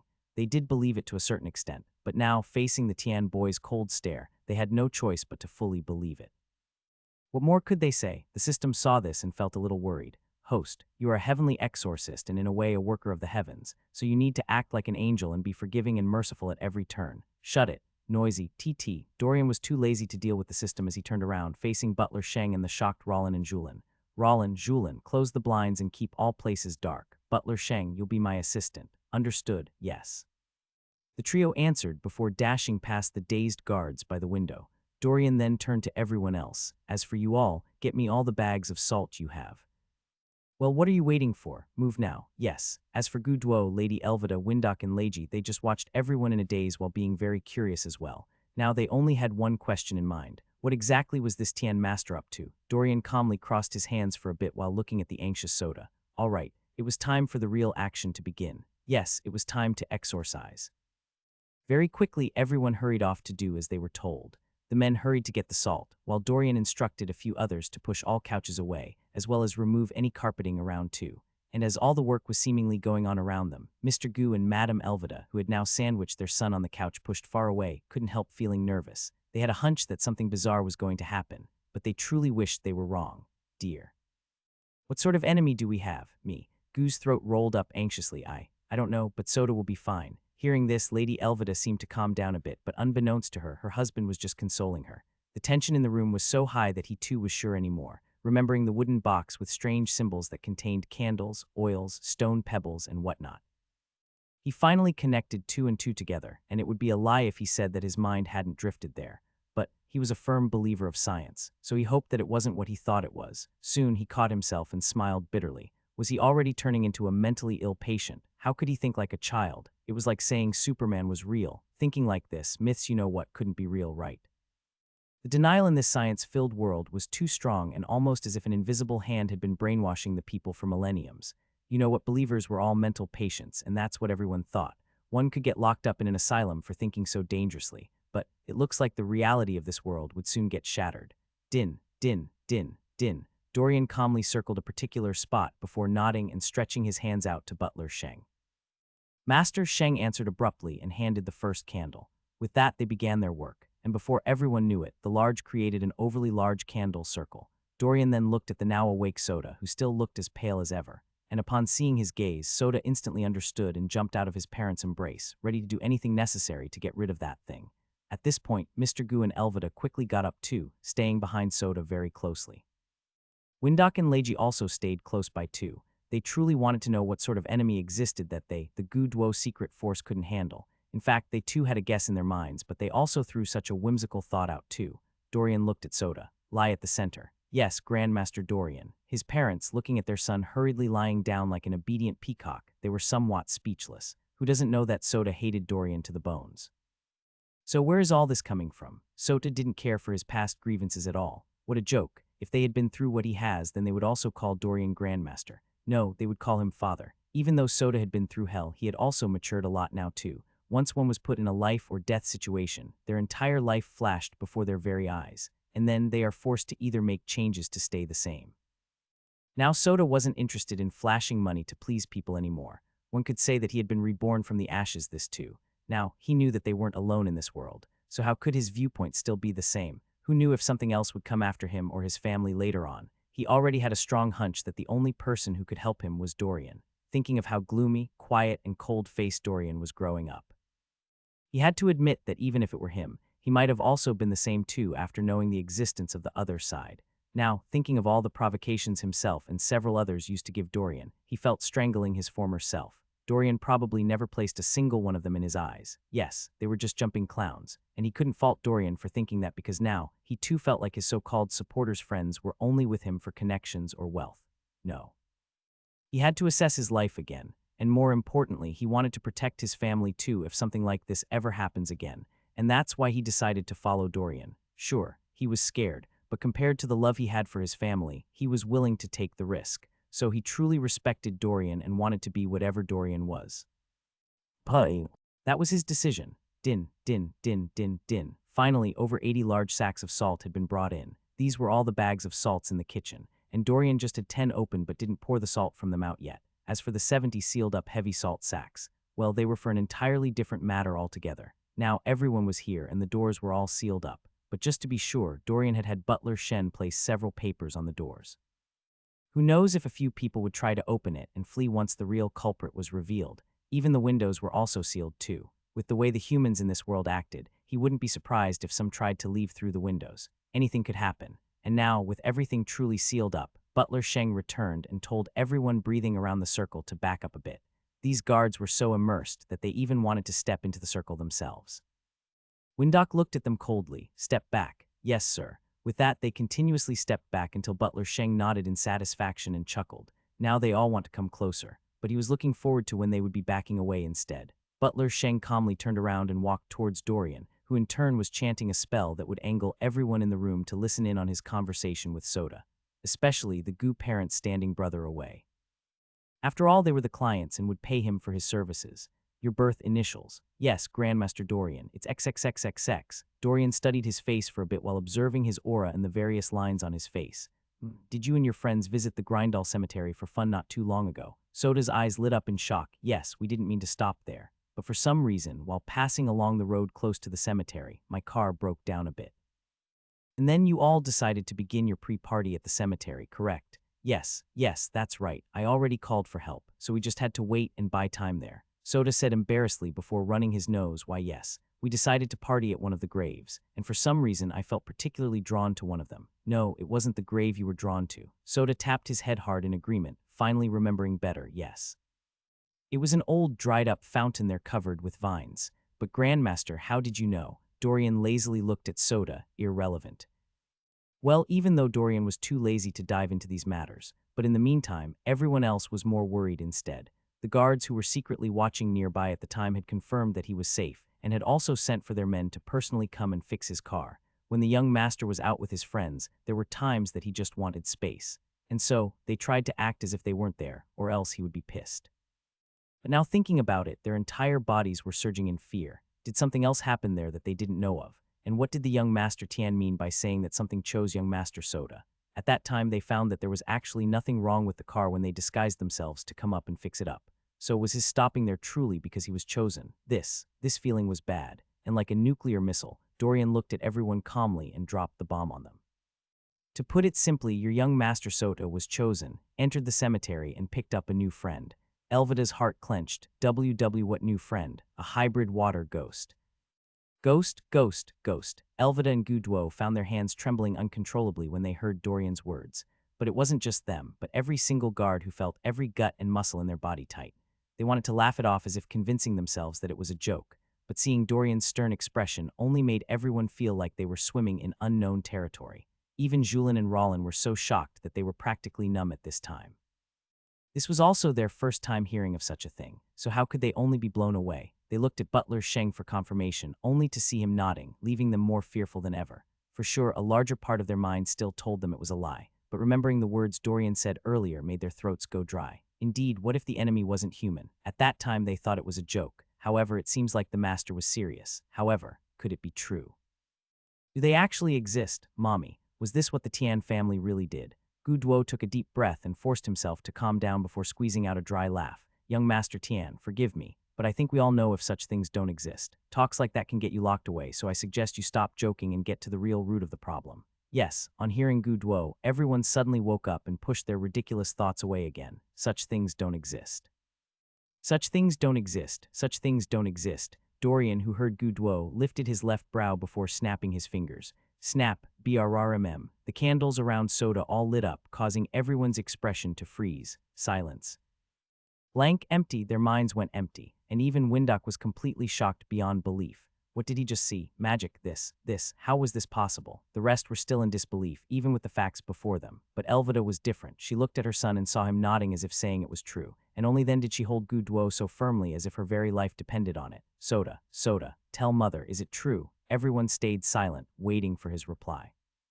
Yes, mother, something has been following me for the past week. I always feel cold, and I can also feel that my health is getting worse as well. I was afraid that if I told you all, you would think I'm mentally ill. Elvida's legs went weak. Whether ghosts exist or not, she only believed in her son's words. A waterfall of tears trickled down her face nonstop as she gazed at Dorian pleadingly. Please help him. We'll pay you whatever you want, just save Soda. Listening to his son and seeing his wife like this, Gu Duo fell silent. It wasn't that he didn't believe his son's words, but it was all just that such a thing, without any real evidence, was still hard for his mind to digest. That's right. Unless he saw one himself, he still had doubts. Could it be that someone hypnotized his son to think so? That is, if they truly existed, then how come he had never seen one?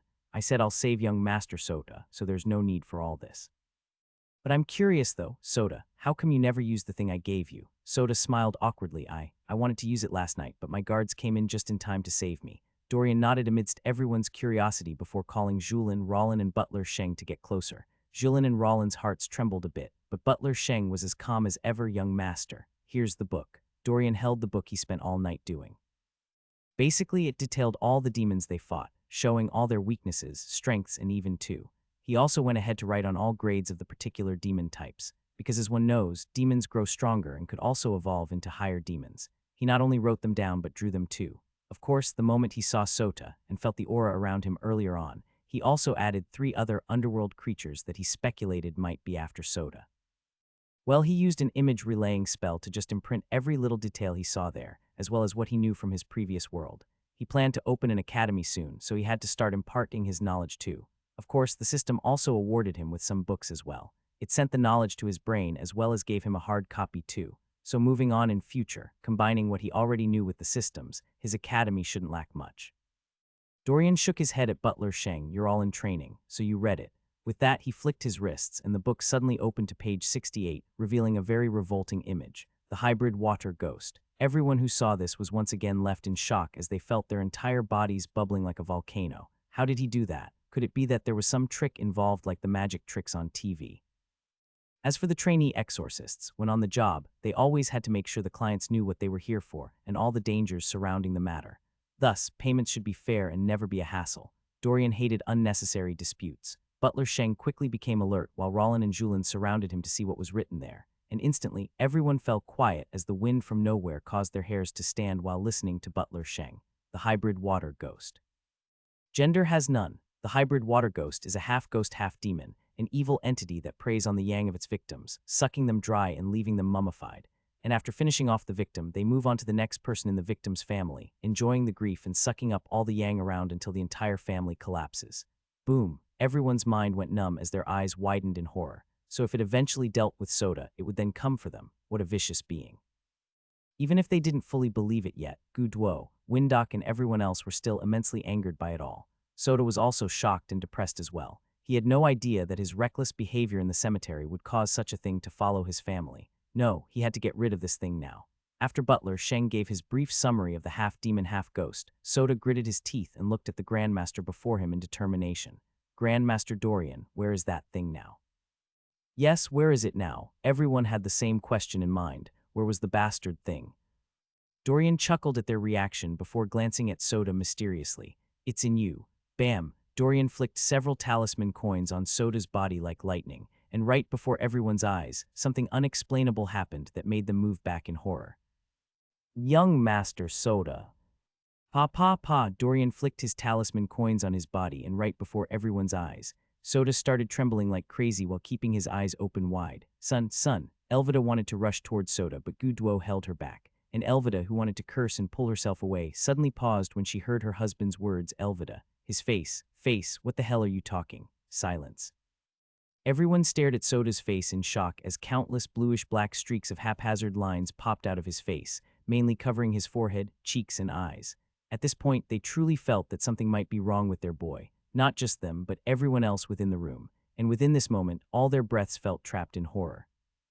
Young Master, brrmmm. Soda trembled, turned, flinched, and shook nonstop, with every fiber of his body going into shock. His hands, fingers, toes, and even his neck kept twitching as if something within him was trying to fit into his body. His eyes were still kept wide open, but slowly turned a pale yellowish color as seconds passed by. Seeing his transformation, Rollin and Julin wanted to step back but were held in place by Butler Sheng. Trust the master. This is nothing for him. Gulp. The duo looked at each other and nodded before trying to stay strong yet again. One should know that apart from Butler Sheng, Dorian, and themselves, the rest were further away, keeping a wide enough open space around. So one could say that they had front row seats to the show. But the fact that they didn't know what the show was about earlier on had caused them to receive the greatest shocks of their lives. Butler Sheng looked at the duo and understood their thoughts. Just last night, he too was so scared that he and the rest literally begged Master Dorian to stay close to them. But somehow, all through the night after battling with more dangerous and mouth-puking demons, what he saw there was nothing, so he wasn't that scared. Moreover, he had absolute trust in Dorian and the talisman papers. But what surprised him was that today, the master didn't use papers but used carved coins with a few symbols on them instead. Additionally, he didn't know what the candles were for or why they got so much salt. But all this was part of his training, so he knew that sooner or later, he would understand it all. Everyone was deep in their own thoughts while watching Dorian whisper a few words across Soda's body. And as he chanted his words, the candles flickered, and a strong gust of wind stormed the room, causing the chandeliers to shake uncontrollably.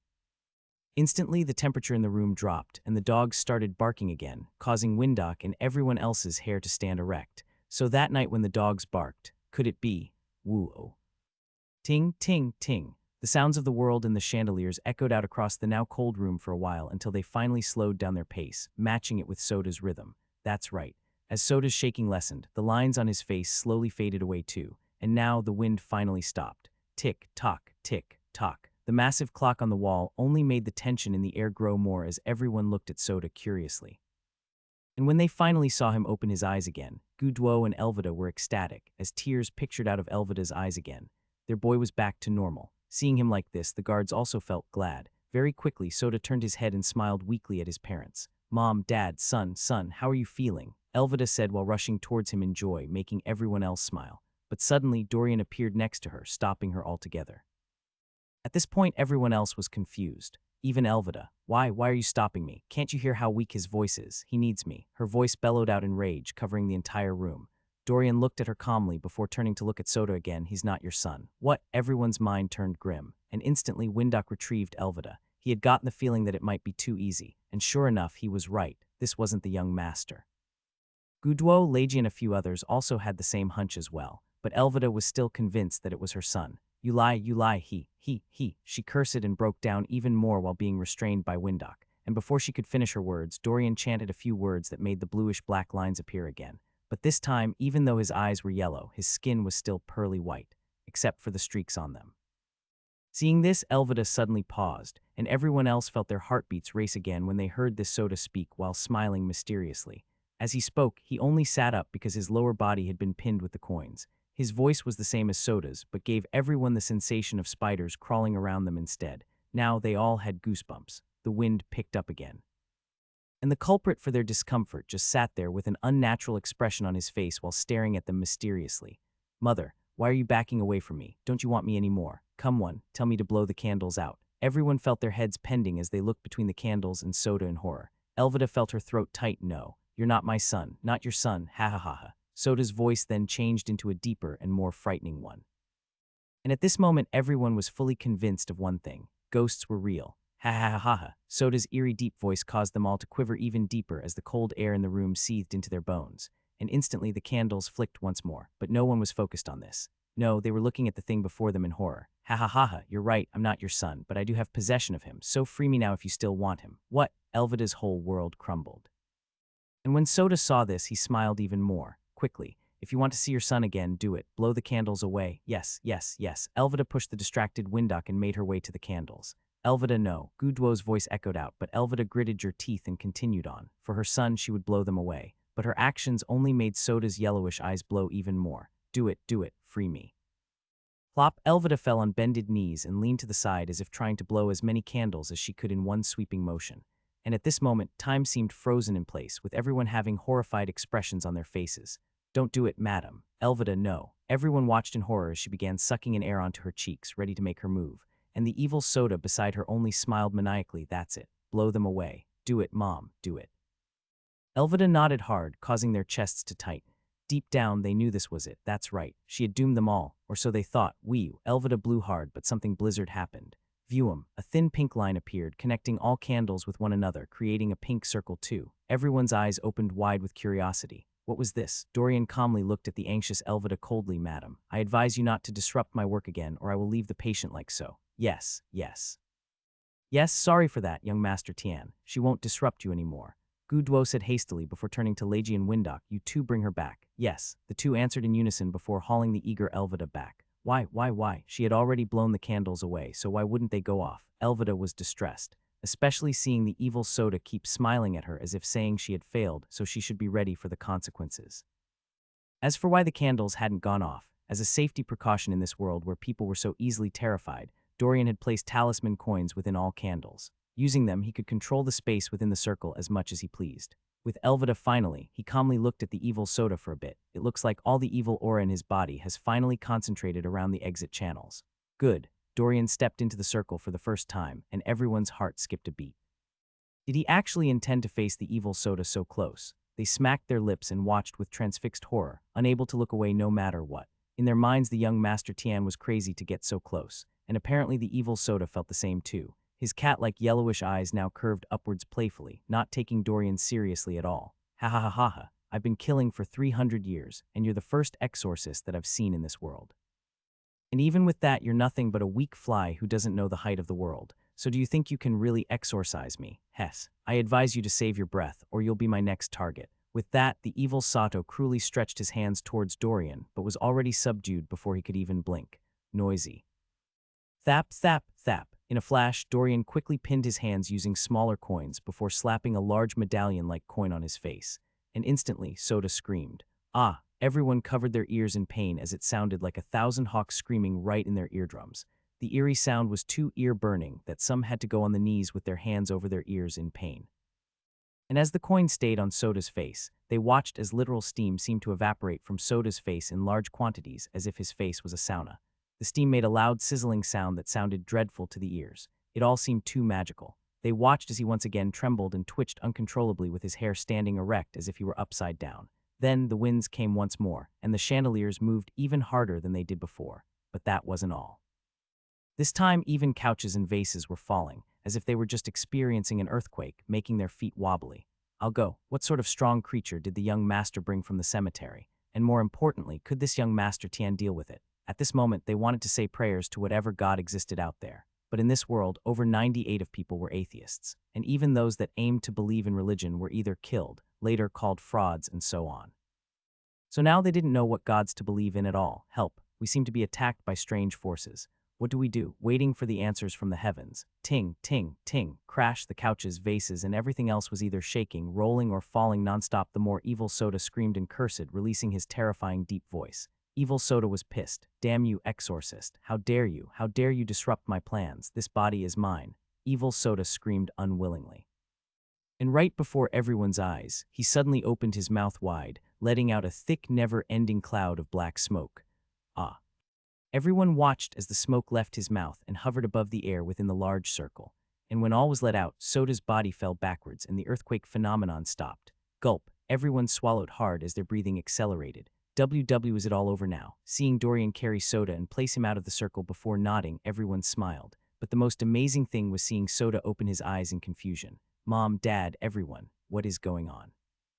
Wasn't I lying down, so how come I'm now seated here? Hey, why are you all looking at me like that? Everyone looked deeply at Soda as if trying to ensure that that thing wasn't deceiving them again. Yes, even with Dorian's confirmation, they still had to make sure, so they looked at him so deeply as if trying to bore a hole through him. Again, Butler Sheng nodded to them once more, and they couldn't help smiling and cheering. Ha ha ha, the young master is back, ha ha ha. Young master, you must never be willful again. Young master, welcome back. Soda looked at them in confusion. Did he go somewhere just now? Weren't they all in this room? So what the hell was going on here? Elvida and Gu Duo, who saw that their son had returned to normal and even looked healthier than the previous pale expression this morning, had no words to express their joy. Elvida cried while Gu Duo rubbed his boy's hair lovingly, and at this moment, many thought it was all over. But Windok, who glanced at Dorian, saw him looking at the dark cloud and had a bad hunch. This wasn't the end, was it? This wasn't the end, was it? Hiya. The deep, gruesome voice echoed throughout the room like thunder growling murderously. What? Everyone opened their eyes wide in horror as they watched the dark cloud hovering above turn into something unspeakable. How when it? Oh no. At this moment, everyone was looking around for hiding space. They looked at the ground, wishing to bore right through it as their bodies quivered in shock and fear. Even Gu and his family on the couch didn't know when, but they found themselves behind it in a blink of an eye. For some of the weaker or newer guards who saw this scene, hot wet fluid dribbled down their legs as they honestly wanted to rush for the door right now. Earlier on, even though they had been shocked by Soda's situation, they hadn't seen the so-called ghost yet. But now seeing the dark cloud change its appearance bit by bit, forming into the ugliest and mouth-puking appearance ever, they felt wanted to faint altogether. Blug, Soda, Elvida, and a few others couldn't take it anymore. How could something be so ugly? Soda was the one most disgusted amongst everyone, so this thing was in him all this time. He shuddered and secretly swore that after this, he would pour an entire tube of toothpaste and mouthwash in his mouth for an entire month just to cleanse himself. Even Elvida was wondering if she would ever peck her son after this. Her heart was telling her yes, but her mind and body were like, no, at least not until he was thoroughly cleansed. As for Gu Duo, Windok, and Leiji, their entire bodies stood rooted on the spot, as they now realized how deadly and dangerous this world truly was. It was like they had been newly born calves, and in all honesty, it took every fiber of their being for them not to throw up or faint too. The cold refrigerated like air seeped into their bones, causing fear and panic to weave themselves into their bodies, and in no more than a second, they too felt their legs turn into water, just like everyone else's in this room. Rollin and Julin stood behind Butler Sheng, shaking so much that they subconsciously made Butler Sheng shake too. They were directly before the thing, all right, so how would they not fear? They looked at the calm Dorian and Butler Sheng and truly wanted to ask if their bodies and hearts were made of stone. Hello, why aren't you scared here? Don't you see what we see? Or could it be that beauty was truly in the eyes of the beholder? Butler Sheng, who had fought demons uglier than this last night face to face, was also appalled but not too fearful. He touched his right chest pockets as if assuring himself of something. Yes. With this always by his side, he felt more secure. Everyone was in a state of horror while watching the black smoke take form, and as expected, the final form was 50 times more terrifying than what they had seen so far, causing several others to faint. Plop, plop. This was the true form of the hybrid water ghost. Hi ha ha ha ha ha. It laughed murderously, staring at Dorian coldly. Exorcist. You may have succeeded in damaging me a bit, but don't even think that you will be able to defeat me. Dorian looked at it calmly. Last chance. Give up. Instantly, the room became even colder as the evil ghost laughed angrily. Ha ha ha ha. Exorcist, you dare look down on me. Good, good. Then I can only show you my might. Whoosh. Its dark, shadowy figure dashed downwards towards Dorian, stretching its long, thin, bony hands and bales towards him. That's right. It was a hybrid ghost. A mix of both demons and ghosts, so it inherited some distinct features found in demons too. It smiled cruelly. Exorcist, you should know that water is my strength, and whenever there is water, you are bound to lose. Even your blood is made of water. After I smell and find an entry point on that body of yours, I will suck you dry. Swish, Dorian dashed to the side, avoiding the creature's claws, but the creature wasn't one to give up either. Swish, swish, swish. Its attacks flew stronger and stronger, slashing and extending his hands everywhere. Die, Exorcist, die. Everyone watched the shadowy battle in shock as they almost couldn't see anything. That's right. Dorian and the creature were so fast that it took all their concentration to see just a few of their actions and moves. Dorian jumped, slid, and did all sorts of maneuvers, dodging all the attacks. They were so shocked and awed that they had to give Dorian another eye of scrutiny again. But if they were impressed with just these moves, then Dorian's following actions had made them his fans. Swish, the evil ghost stepped back and paused arrogantly. At the same time, Dorian stood calmly on the other side of the wide circle, looking lazy as ever. Not even a single drop of sweat had formed on him, making the water ghost a little bit annoyed. Yes, with its strength, it just needed a large enough bead of sweat to penetrate Dorian's pores, but this bastard's heartbeat hadn't even raced up. So how was he supposed to form sweat? Nonetheless, it wasn't discouraged at all. Humans all had tolerance and stamina issues, so give it time, and he didn't believe that this bastard wouldn't sweat. Hey, maybe he should try stimulating him. Thinking like this, the evil ghost smiled through his slanted mouth, revealing a very disturbing image to all. Heh, bold Exorcist. If all you can do is dodge, then you will never be able to defeat me. You are weak and worthless, so come. Just accept your faith, it said, expecting Dorian to lash out and say things like never. But say the script didn't play out as he thought, and Dorian only snapped his fingers and a paper appeared in his hands. Magic trick. Everyone looked at Dorian in confusion. What would this paper do? Dorian looked at the evil ghost calmly before revealing a very playful yet mysterious smile on his face. Pray tell. Who said I've only been dodging this whole time? The evil ghost's expression turned grim. But before he could fully understand what was going on, Dorian made his move. Drew, right before everyone's eyes, the paper in Dorian's hands glowed bright golden. And when Dorian moved his right hand from his chest outwards, a giant transparent golden hammer appeared. Thung! Everyone's eyes popped out of their sockets in reverence. I'll go, you can do this, Zero. Biarum, sacred heavenly fire, glow bright. Bam! On the hybrid's body, it then realized that some papers had also been placed on it, and now they were glowing brightly as the sun. That's right, its strength is water, hence the name hybrid water ghost. But what happens when one places water by fire? Dorian waved his giant hammer around playfully, as the hybrid ghost had now been pinned in place midair. He smiled cruelly. Well, he did try to be nice, didn't he? Dorian spun his giant hammer wickedly while slowly advancing towards his target, and thus began a very disturbing sight for those who watched. Bam, damn you, Exorcist, you think this will deter me? Nada, bam, ah, how dare you, boom, bam, boom, stop, at least let me finish talk. Bam you, bam, stop, I said, bam, blink, blink. Everyone watched this scene with unfathomable expressions on their faces. No. They were just speechless. Something that had made many faint from sight alone was now being beaten to pulp by this young Master Tian. So how could they not be shocked? At first, listening to the creature's words, they thought things might get complicated and Dorian might not even win. But who would have known that his victory would be so? Eye-catching, bam, Dorian hammered the several seals on its body as if hammering nails, and whenever it spoke, he would hammer its mouth as well. Noisy. The hybrid felt its entire insides burning nonstop as the heavenly flames quickly engulfed it from within. The flames seemed to grow larger within the hybrid as its body started swelling like a balloon. No, stop, you bastard. It exclaimed in fear and pain as golden rays of light shot out of its chests, hands, mouth, and entire body.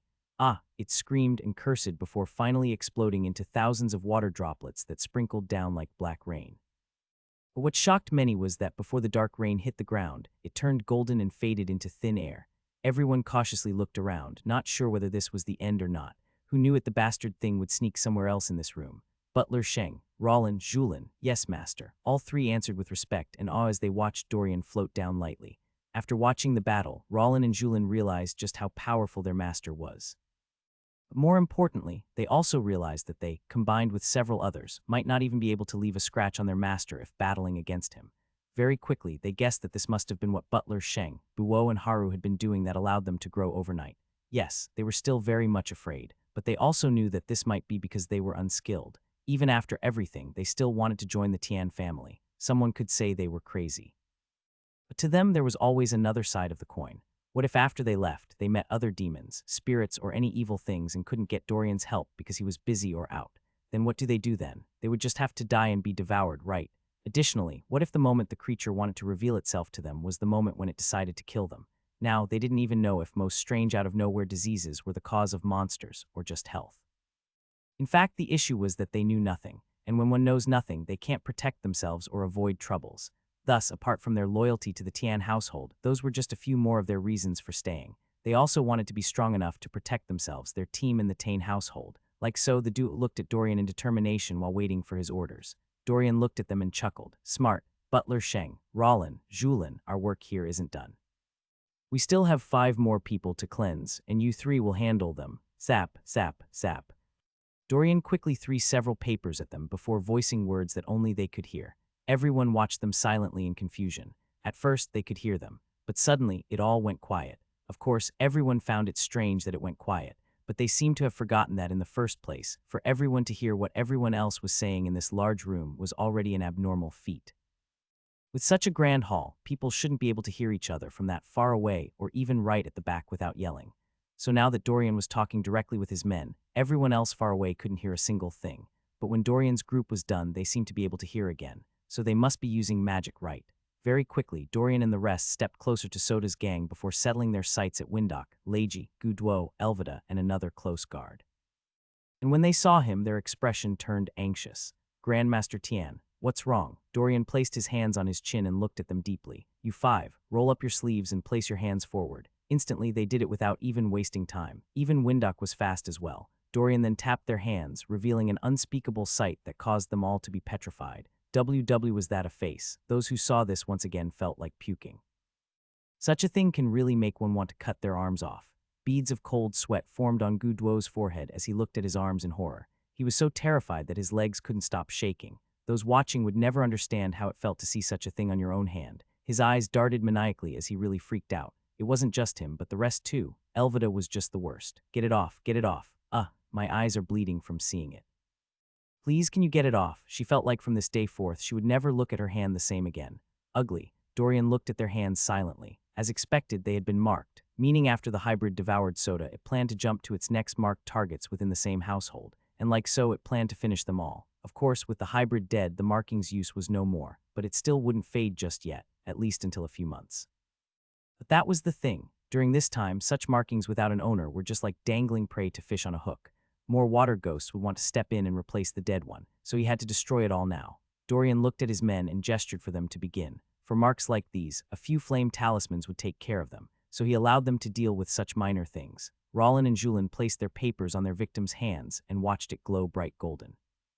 Steam poured out as well, and their hands began red, as if sunburned, and soon the marks started fading and fading until the talisman papers no longer glowed again. Everyone swallowed hard, so it was done. Dorian nodded and all five felt alive again. With warm smiles of gratitude, everyone was genuinely thankful. Hell, that thing would have definitely come for them too after some time, so they had just escaped death. Dorian waved his hands calmly before looking at the bags of salt already opened. He opened them for these five as well as Soda. That's right. They had to fill bathtubs with water and 3 cups of the salt he just enchanted words on. It should be done in the daytime and never at night. Soda will have to steep in salted water 5 hours a day for a month and a half. As for the rest of you previously marked, you'll only stay an hour in the tubs, and you'll do this for 3 days. As for the rest of the salt, pour the contents around all fountains and open water spaces in the estate, and in the morning the salt will disappear, meaning you need to replenish it every morning for the next month. Yes, Grandmaster Tian. Gudwo, Windok, and the rest answered while taking note of every little instruction, who knew that their home was so infested with evil. Like so, Dorian gave his instructions like a doctor talking to a patient, and Butler Sheng was writing his words as subscriptions for the clients too. Dorian looked at them and suddenly smiled. Well, it was payment time, and this time the money he fairly racked up was close to what he wanted. That's right, he needed land, but not just any land, no. Dorian wanted an island. The academy had to be on an island. Dorian lazily sat before snapping his fingers again. Snap, 2 other books left the open wooden box, with one flying towards his men and the other flying towards him. Good. With that, the books all opened wide to the pages Dorian wanted them to be, and as he spoke in prices, costs, and why they were charged, the books in the trio's hands flipped from page to page as well. Firstly, the hybrid ghost he fought against was a Class 2-1. With ghosts, they were ranked from Class 1 to Class 9, before reaching the breeding class, and finally, the deadliest of all, the humongous class. But one should know that ghosts were weaker than halos, ghouls, hellhounds, and all the other demonic and evil entities. Thus, the highest ghost level was nothing compared to how deadly other underworld creatures could be, and this ranking was only for ghosts. Ghosts were the only forms with different danger ranking systems. The other underworld creatures followed a different one. That said, for a Class 2 hybrid ghost, there was a standard fee. Following that, Dorian charged for every talisman he used today, including the ones he used in making the numerous bags of salt sacred.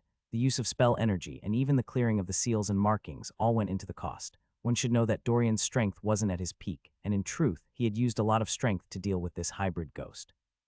The thing was that he hadn't fully recovered his strength from last night's event, and he planned to use an entire day or so to prepare himself. But this morning, he was already brought in when he was still in his recovery time, so he had just barely been able to make it.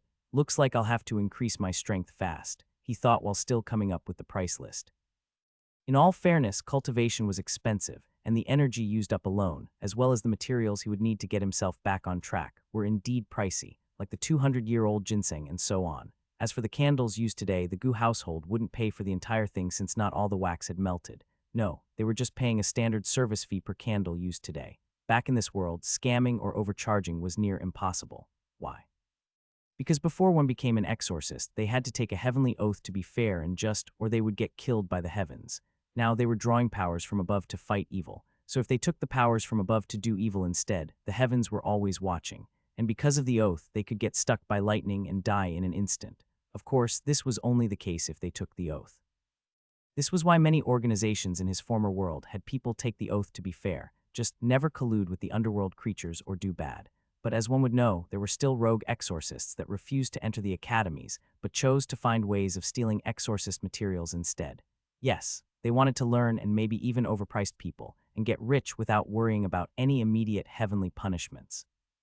Some of them also turned into evil cultivators, doing evil things for wealthy clients too. Some even refined other innocent lives just to extend theirs too. But what they didn't understand was that even though they wouldn't be punished immediately, the heavens were always watching, and it might take 2 to even 10 years for their uppings to come. But when the heavens struck, it was fiercer than when taking the oath.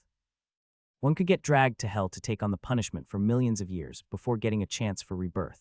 And even when reborn, they might not be humans again but caterpillars, chickens, or something else. They had lost their right to be humans, and only after suffering several more lives as prey would they get the chance to be humans again. But even at that, they might still get sent to an awful world where they would like terrible lives. The punishment for an evil exorcist was harsh. Thus, it was better to take the oath to constantly remind oneself to stay on the right path. Provided one didn't use the powers of the heavens for evil, then things were good. Of course, mortal strengths like brain power, winning arguments, and self-defense weren't technically okay. So one would just be punished by the heavens as any regular mortal would. It wouldn't be as harsh as being punished as an evil exorcist. Very fast, Dorian waved his hands, and words began forming on a paper. He fairly priced and tallied everything up before flicking the paper to Gu Duo. Here, my price. Gu Duo looked at the price and didn't think much of it. 6 million. For all he saw today, he even felt like it was a little cheaper than he was expecting. But what he didn't know was that if Dorian were stronger, then the price might have been way less costly as well. Today's event had also taken a toll on Dorian. Gu Duo looked at the price and felt it was just all right. His wife spent such amounts on bags and clothes alone, so what more of this? He even decided to add an extra 4 million as a gift of gratitude, rounding it up to 10 million. This gift was also there to establish a friendship with Dorian. This way, if they needed his help again, he would willingly come over, right? As a businessman, Gu Duo felt like this was a move that he needed to make. Dorian looked at them and smiled. Good. Easy clients, easy payment. Looking at the price, Gu Duo had no qualms whatsoever.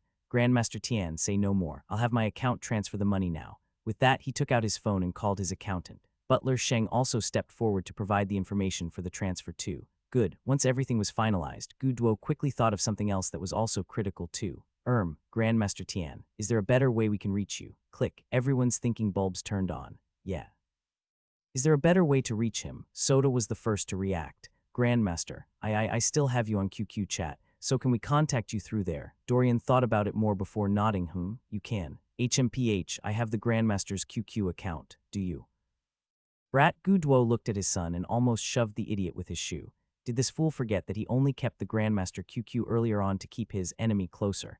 Windok and everyone else smiled when they saw the interaction between the duo. Yes, things were now back to normal, to an extent, because Soda's next move caused them to go into shock. Plop. Grandmaster, I want to be your disciple. Silence. Everyone blinked and opened their mouths in shock. Soda.